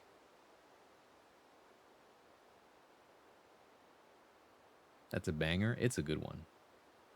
Philip Levine is who I remember. This guy I remember as one of the poets that was a real tough one. Who didn't take any bullshit from anybody.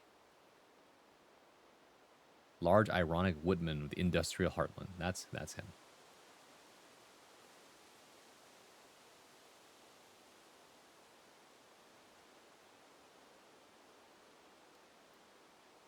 One of these was, I remember, about the actual industrial furnace or something like that.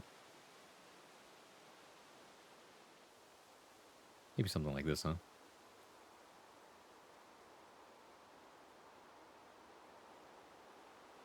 Is it the same poem? Probably is, huh? My goodness.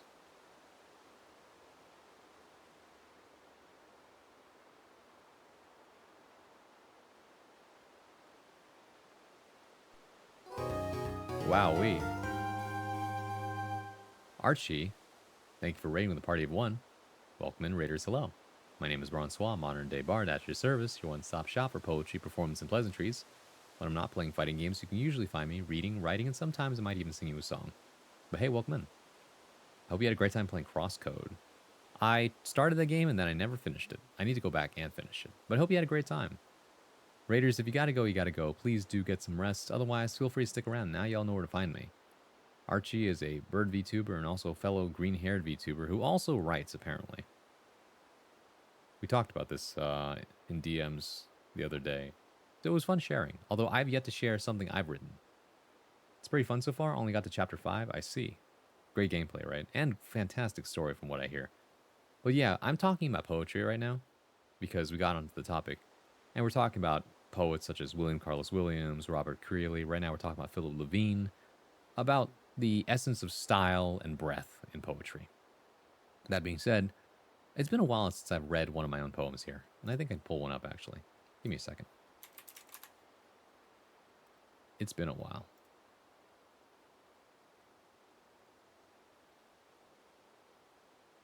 I don't know if I could show it on screen. But then again, let me take a look. Or maybe I'll read... Oh! Actually, maybe I'll read one from a prompt the other day. Not a bad idea either.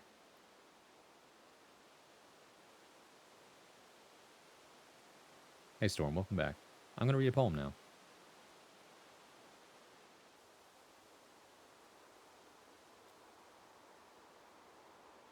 Oh yeah, this was a good one. I wrote this for week 8, Green in Winter. So this one's recent.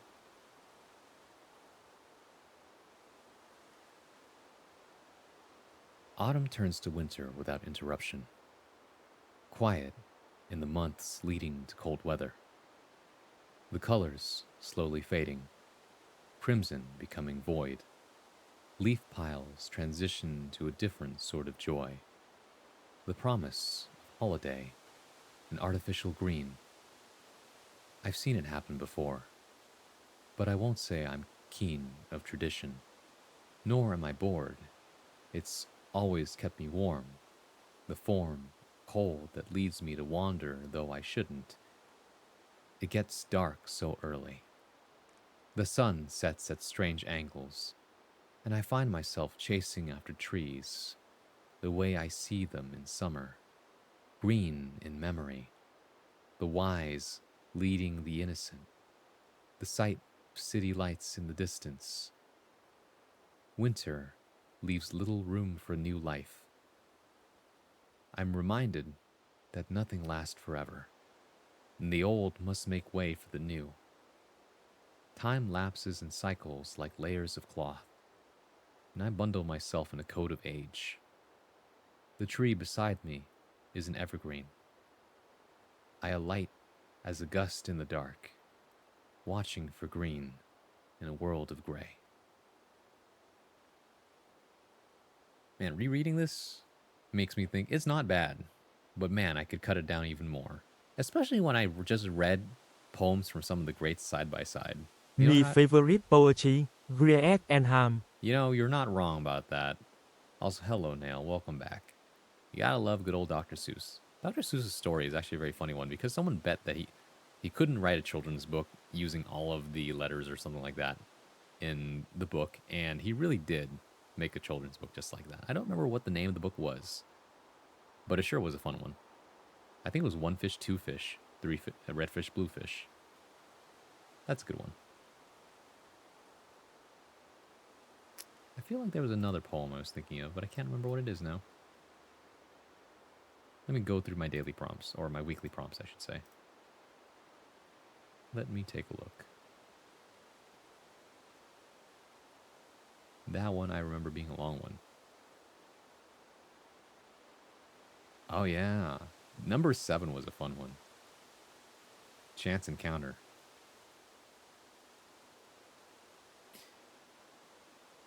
There are a million moments, I imagine, where I had not met you, had not heard your voice and seen your face in countless mirrors. I was a different person in that memory, someone who lived a different life and went about not knowing the color of the sky through your eyes, how you could see flowers where there were none, and the shape of a heart could be present even in the smallness of leaves. I could not quit you. Thought about you like a pack of cigarettes. Your laughter like smoke through the lungs. Your gaze like ash after flame. The bitterness, a taste that stays like another night on the couch. The rings around my eyes swell like cup stains on the nightstand. You linger here in ways only the ghost would know. The absence louder than any silence that follows. I will not say I loved you. I never figured out what that feeling was. Only that the truth was far stranger than I could articulate. I dug holes for both of us and asked you to lay beside me as I contemplated what it meant to be like stars passing in the night. And when you awoke, I had left you startled in our coffin, a bird bereft of its ability to fly, a star that had forgotten how to fall. The odds of us meeting might have been astronomical, or they might have been more likely than I could ever imagine. The math eludes me like words. We collide like atoms in a hadron and explode into a microcosm light show, spreading and burning, intertwining like a helix, like two sparks twisting at either end of a fuse, never stopping to think how cold the aftermath would be in the wake of warmth.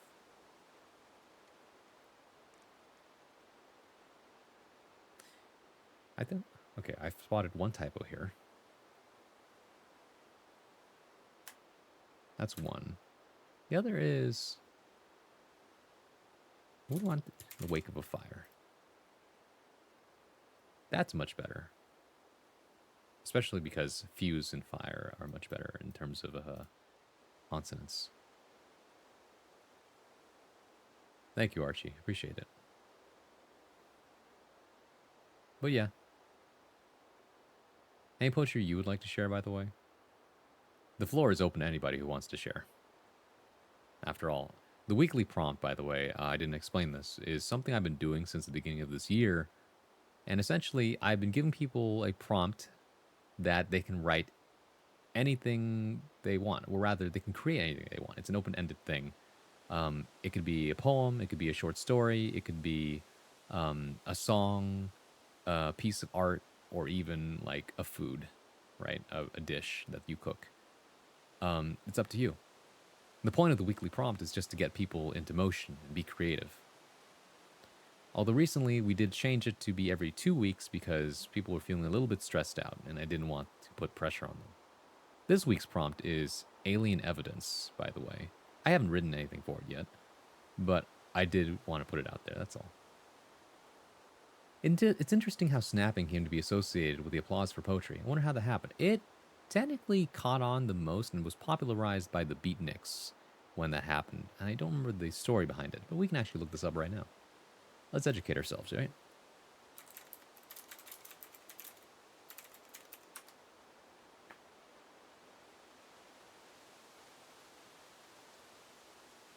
Let's see, is this the right one?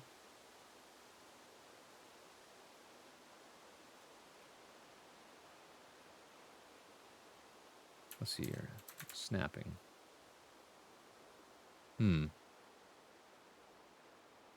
Not quite.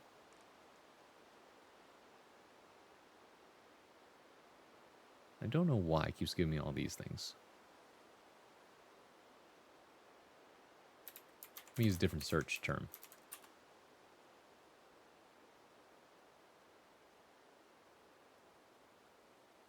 Interesting.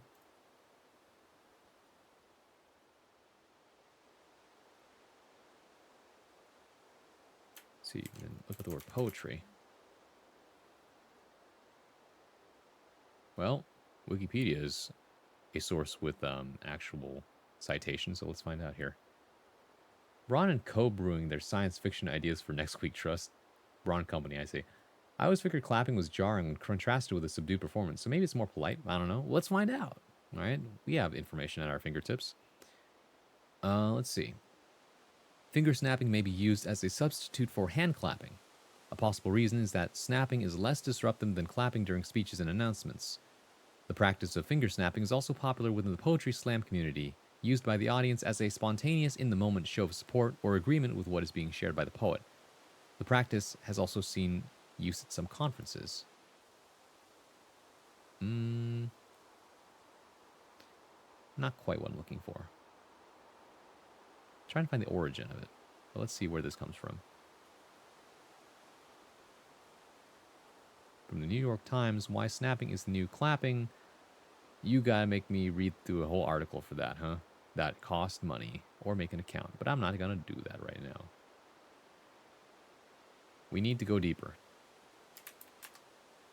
Snapping, poetry, history. Quora, huh? Not a bad choice.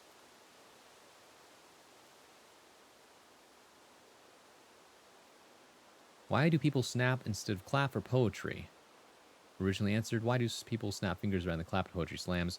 Someone stated that it's out of fashion and sounds like early 2000s hipsters. Pardon my chuckle, that was old moment from poetry readings by founders such as Allen Ginsberg and Jack Kerouac. They were the Beat Generation or Beatniks, right?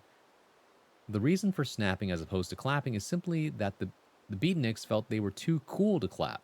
Nothing more than that. Coolness meant being laid back, mellow, not getting overexcited. Too cool to get so excited that you want to clap, but still wanting to show appreciation for a performance. These are people who spoke the word man as man, and who saw the coolest of their peers as cats. You're a cool cat. And whose snaps were the equivalent of the slow clap. Doing anything fast was not cool. Doing anything with energy was not cool. How could you decipher the meaning of existence if you were all energetic and stuff? Cool people contemplated, behind dark glasses. And clapping was too energetic. And it was too mainstream. Besides that, their parents clapped, therefore they could not. Since no truly cool generation can do things as their square parents did. Along with a certain type of jazz and an improperly born beret, that type of poetry will forever be associated with the Beatniks. And Beatniks snapped. Hey. It's as simple as that, cool cats. It's Beatnik tradition. Who's got the bongo drum? In the poem by the cat at the top, did you catch the depth of meaning by his hep cat with the choice of the word dogma? Oh man, that's a whole different level. So deep. In the Back of the Reel by Allen Ginsberg. Railroad yard in San Jose. I wandered desolate in front of a tank factory and sat on a bench near the switchman's shack. A flower lay on the hay on the asphalt highway. The dread hay flower, I thought. It had a brittle black stem and corolla of yellowish, dirty spikes like Jesus' inch-long crown, and a soiled, dry center cotton tuft like a used shaving brush that's been lying under the garage for a year. Yellow, yellow flower, and flower of industry. Tough, spiky, ugly flower. Flower nonetheless, with the form of the great yellow rose in your brain. This is the flower of the world. This one was by Jack Kerouac, called Hitchhiker. Trying to get to sunny California. Boom. It's the awful raincoat making me look like a self-defeated, self-murdering, imaginary gangster. An idiot in a rueful coat. How can they understand my damp packs, my mud packs? Look, John, a hitchhiker. He looks like he's got a gun underneath that IRA coat. Look, Fred, that man by the road. some sex fiend got it in print in 1938 in Sex Magazine. You found his blue corpse in a green shade edition with axe blots. Snap, snap, snap, snap. Is the dog with dragons? Dragons, dog. Fucking nailed it. Basically. I mean, I did say they were from the Beatniks. It's a subdued performance. But yeah, speaking of Beatniks and jazz, here's something you might want to check out. The only band that I was ever a groupie to, I can almost guarantee you've never heard of them, but they're all open-minded, different, interesting music. Huh. Anyways, yeah. I guess it's just become a tradition at this point after someone started it as a kind of a movement. I spend my days in a catnip haze, navigating this maze of dogma inconsequentiality. Too cool for anything else, but well, how do I put this? By the way, I should probably point this out, but Jack Kerouac's legacy, despite being a pretty cool writer, was not a great person. Because he was alive long enough for all of the other poets who grew old to be able to talk about him.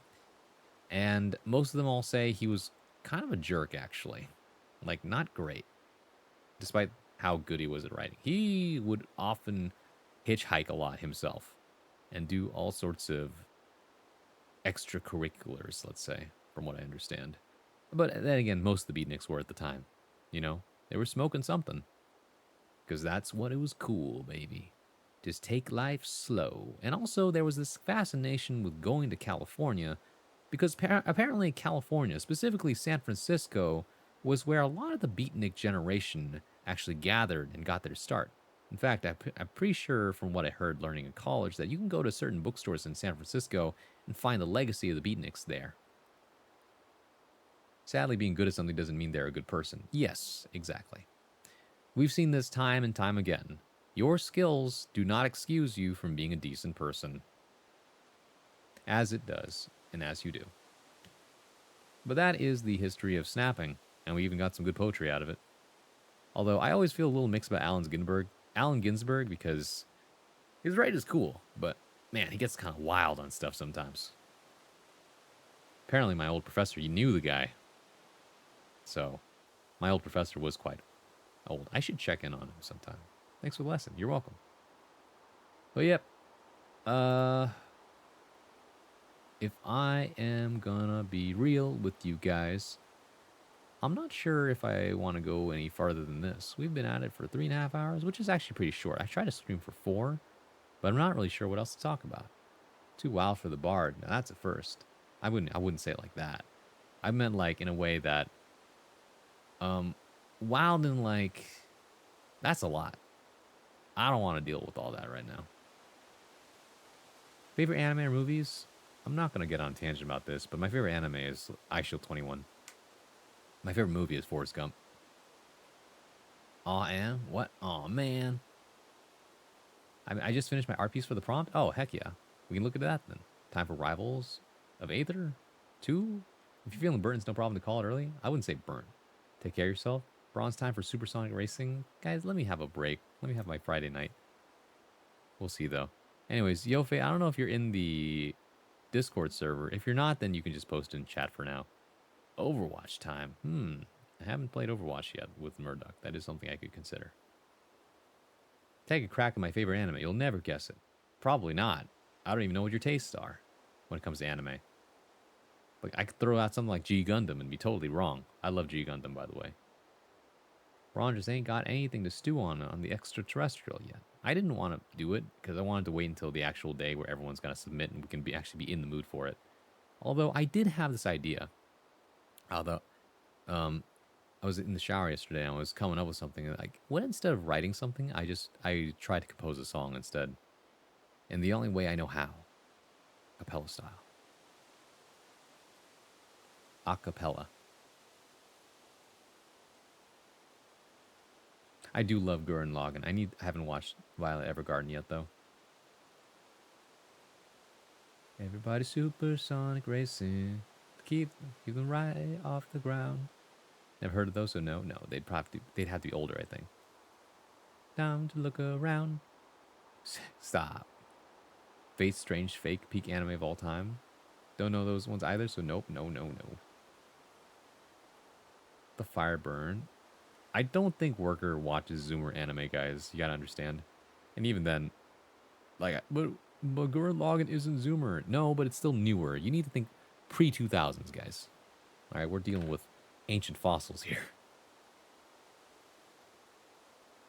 Fate Strange Fake even more Zoomer. Okay. Someone's like gonna be Hajime no Ippo. I wasn't even around. Watch Eva? If you ask me what anime I watch, I only watch them from TV days. Fair enough. I remember watching One Piece on the TV as a kid. I wasn't even being thought about? What are you saying? Code Geass or Death Note? Hunter x Hunter? Still too new. Okay, I posted. Nice. Open all fronts. Yeah. Fun little drawing. Let me take a look. Put some motions into it, though. Let's see here. So, checkmark means showcase it, but don't, but there's no critique. Drew the first thing that came to mind when it came to the alien prompt. This is actually the first time someone submitted art to this prompt, or to a weekly prompt, so that's fun. Let me go ahead and do that real quick. Here we go. So, alien evidence, and this was what was submitted. I like it. I'm not going to critique it, but I will say that I enjoy the imagery here. Abstract, in terms of like the framing of it, but I can see like that is a planet. It looks like Saturn with the rings. And then there's a indescribable figure at the center of all this, and we can't tell if they're facing the audience or facing the thing in the background. This is cool though. I love Ava. Nicely done. It's great art. Astro Boy. Never seen the anime in my entire life. Feels so bad. I like prompts. Yeah, it's a good prompt, right? In case you're wondering what our other prompts have been so far, the first week was In Another Life. Week 2, In 5 Years' Time. Week 3, Grocery Shopping. Week 4, Unfinished Business. Week 5, I'm having a week 5. Hold on a second.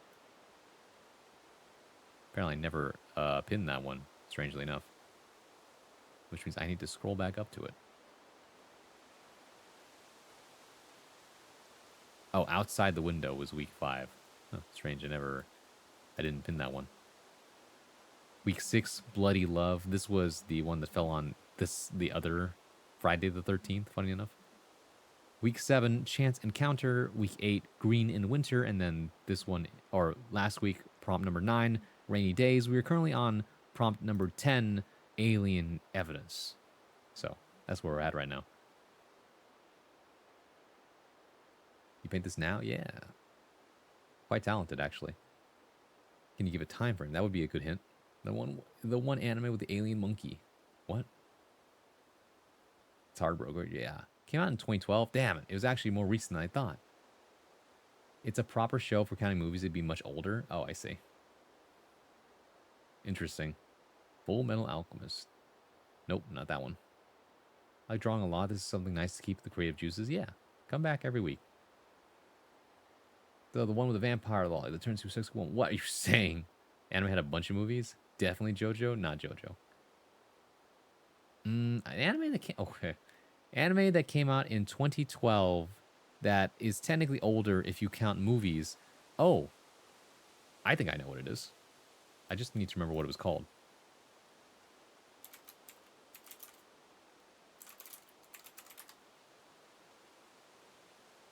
Ah. Vampire Hunter D was a really, really good fucking anime movie I watched with my brother.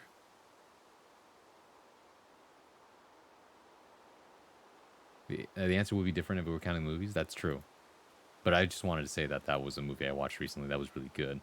My favorite anime movie, though, is definitely Redline. That shit was fun as fuck to watch. No, it's not Gintama. Did you hear the first initial? Redline's phenomenal. I love Redline. Redline is such a fun-ass movie to watch. God, man. It's definitely not for kids.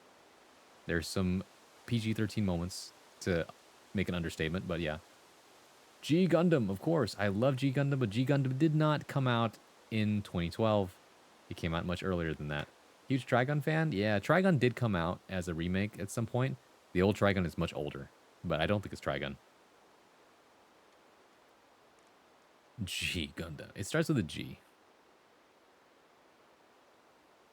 Although I said G Gundam at the very beginning of this conversation. Come on. It's not Gundam, though. And it's not Gurren Lagann. We already established this. Like, Worker does not watch that much anime, from what I understand. Let's see. Ghost in the Shell would be another option there. I don't think it came out in 2012, though, but it would be a cool option. Girls und Panzer. No. Give the man some credit. Not that it's a bad anime, but also that I don't think Worker would watch that. Which really, it roughly translates to Girls and Tanks, by the way, which is exactly what it's about. You both got that at the same time. If our kind of moves, it would have been Ghost in the Shell. Who's both? This only I said it. Actually, it's Girls. What the fuck? Okay, so basically both were right. Damn it. All right, X Digital, you win this time. You actually guessed correctly. I'm goated. You are goated. I spent 5 hours recording lines tonight. Oh my god, is your voice okay? Let's all drink water to that. Congratulations. Shot in the dark, Gintama? No, it wasn't Gintama. It was established it was Girls und Panzer and Ghost in the Shell.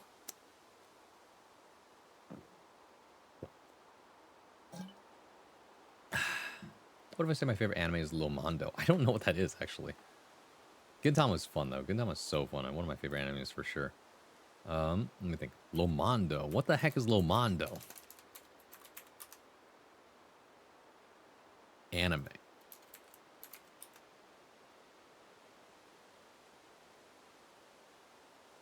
This is a puzzle horror game, Garland. Ronaldo. Trolling me yet again. 5 hours to dub over 3.5 minutes of footage. Oh, you dubbed that video I saw earlier today? I saw that video and was like, huh. I wasn't sure what the punchline was. It simply was a strange scenario. That's it. But congratulations. Guess the anime I've watched as a toddler. That's a hard one. I hope it's not Elfen Lied.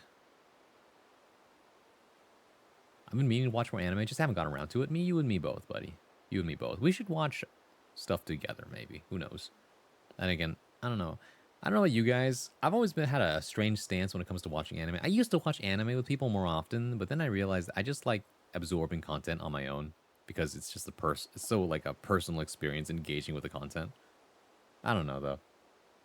And then after that, I'll talk to people about it later. Recently watched the Blood Blockade Battlefront. Yay! Now that means you know Sugar Song and Bitter Step. What a great song.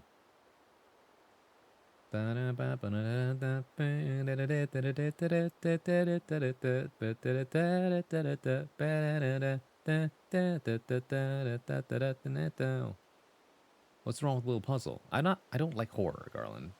I don't like jump scares. The one Salty said? Yeah, that's the one. Why did my parents want me to watch Elfen Lied? I didn't know. You didn't give me context as to what you watched as a toddler. I didn't know if it was something like you got your hands on by accident or if something you actually like was given to watch. Really like Trigun? Yeah, you did say that. Oh, right. You forgot, huh? Blood Blockade Battlefront mentioned. Rah. I think having a sort of book club style thing is much better. I can enjoy my own since I'm finicky when it comes to watching media. So true.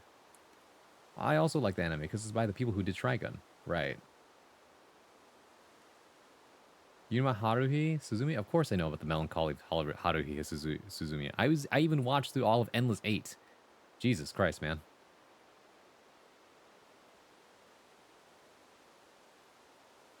You can still gather later to discuss. So true.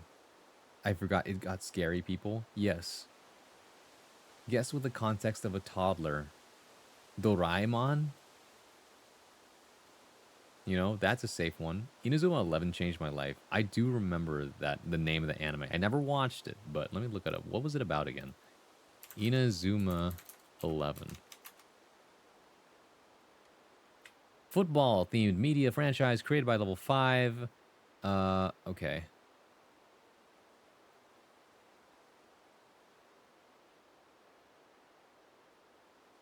I'm trying to find the anime synopsis though.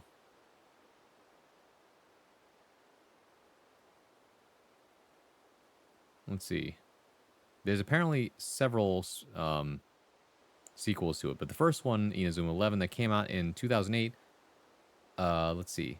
While other schools in Japan compete for the title of being the best soccer team in the country, Raimon Middle School's soccer club, Inazuma 11, struggles to rise from the verge of being disbanded.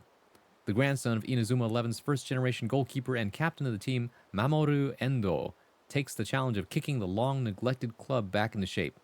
To do this, he'll need a little help and more than little luck. Mamoru Endo finds hope in the hands of Shuya Goenji, a brilliant young player who has given up on soccer. Mamoru is determined to get Shuya and the other new recruits to join his team, no matter what the cost. Is his passion and determination enough to treat the ailing club, or is there no more hope for the team? And there's 127 episodes. Back when it was perfectly normal to have long-running sports animes, like Prince of Tennis and iShield 21. I watched that anime twice, by the way. It had like 120-something episodes. So good. Inazuma 11 is goated. Inazuma 11 fans in chat, where are you? I know 2 of them here. I expect you to say other kids' animes. Didn't expect you to go directly to Doraemon, especially when the show literally came out before I was born. Sorry, my bad. Was I correct, though? Because that's my first instinct when people say, especially because like I realize a whole lot of Southeast Asia really likes having their kids watch Doraemon.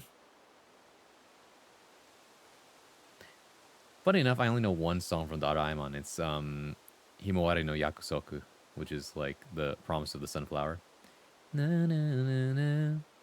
Do do do do do. Na na na na na na na na. Da da da da. Da da da da da da. Da da da da da da. Karina, thank you for raiding with a party of 9. Welcome in Raiders. Hello, my name is Bronsois, modern day bard at your service, your one-stop shop for poetry, performance, and pleasantries. When I'm not playing fighting games, you can usually find me reading, writing, and sometimes I might even sing you a song. But hey, welcome in. Hope you had a great time playing Baldur's Gate 3. Did you get through Act 3? Laser. Oh my god, you need to be stopped.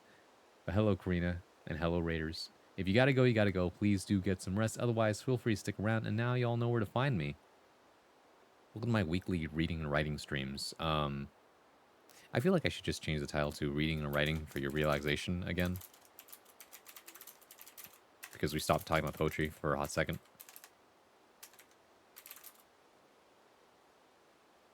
But yeah, we finished not Battlegrounds. Baldur's Gate 3 after 31 sessions. Let's go. Imagine if it was 33 sessions. It would have been a funny coincidence, that's all. Baldur's Gate 3 is a 10 out of 10 game. So true. Baldur's Gate. Thanks for having me. I'll be back next week. I have work in the morning. All right. Next week is actually still going to be Alien Encounters, so we're going to see what other people have been up to on that.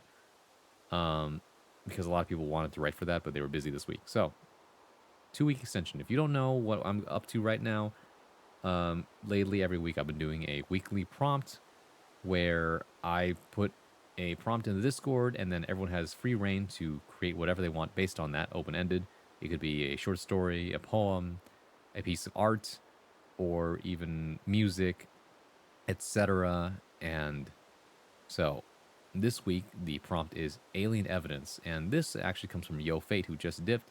It is a piece of artwork that they just made during the stream, and I think it looks great. I've enjoyed the game, but also I'm free. I can play other things on my weekends now. Let's go. Although funny, didn't you say you were taking a hiatus or something? I guess this is the last hurrah, huh? Yes, sir. All right. Now you are free. You could do other things. I'm not, though. Do my poem again, since I was the only one who submitted this week. No balls. Not JK. Well, you asked for it, not me. But anyways. This is my Friday to hang out with my friends and packing. So true. Obligations done. I should finish my obligations, but I never get around to them. I wonder why. It's like I keep getting distracted or something. Go figure. Either way, though.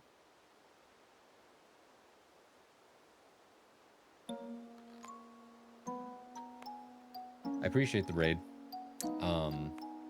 We've gone through a lot. Talked about a lot of different things. I read a lot of my own work today. A lot of people are not ready to present this week, and that's perfectly fine. But for those who did submit and showcase today, thank you. I appreciate your time and your effort, and hope to see you guys again on that. Am I ending yet? I wasn't sure, actually. I was thinking about it. But normally I stream for 4 hours, so we're 12 minutes away from an ad break, so we'll see. It wouldn't be a bad idea. Although the problem is I just wouldn't know who to raid. That's all. Let me take a look.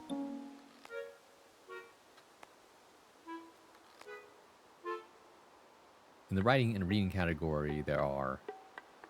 Well, I can say I'm the biggest English reading and writing in the category.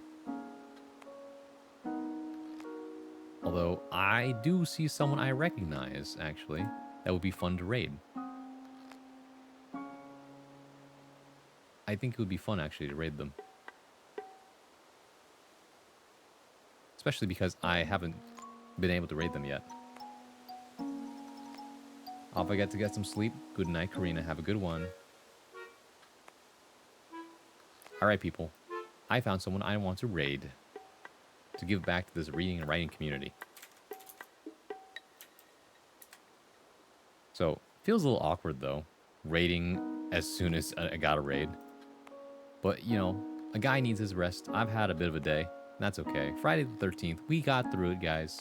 Nothing bad happened whatsoever. Maybe. But yeah. I appreciate you guys hanging out. I think it's about time I get out of here.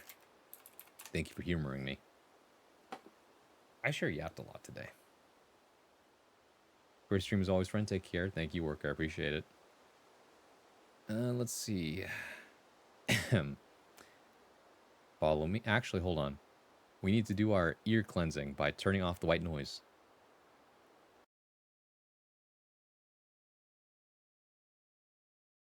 Man, that always has quite the effect.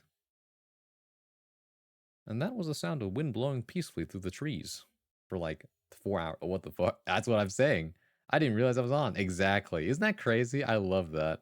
That's the effect of like ear cleansing with white noise. It's great for like working, and then after that, when silence hits, it just like cleans out your ears for a second. Anyways, follow me over here.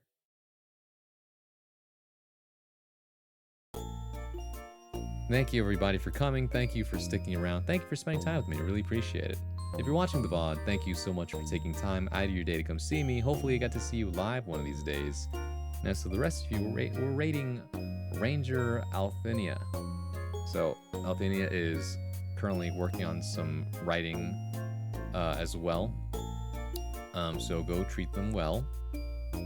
Here's the raid message if you have the emotes.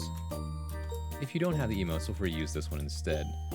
And yeah, thanks for hanging out. This was a shorter stream. Technically, I'm about on par. It's about 4 hours. But last week was a kind of an anomaly. I streamed for like 8 hours that week. But I got something done. Take care, you guys. Sag, don't be sad. I'll see you around Next Digital. There will be more streams. Next time you see me, might be tomorrow. If not, I'll see you on Monday for Guilty Gear as always. But hey, keep your eyes peeled. You never know. Tomorrow's a bit of a wild card. I don't know. We shall see, though. But yeah, that's about it for me. My name is Francois, and I'll see you in the next one. Bye-bye, everybody. Bye-bye.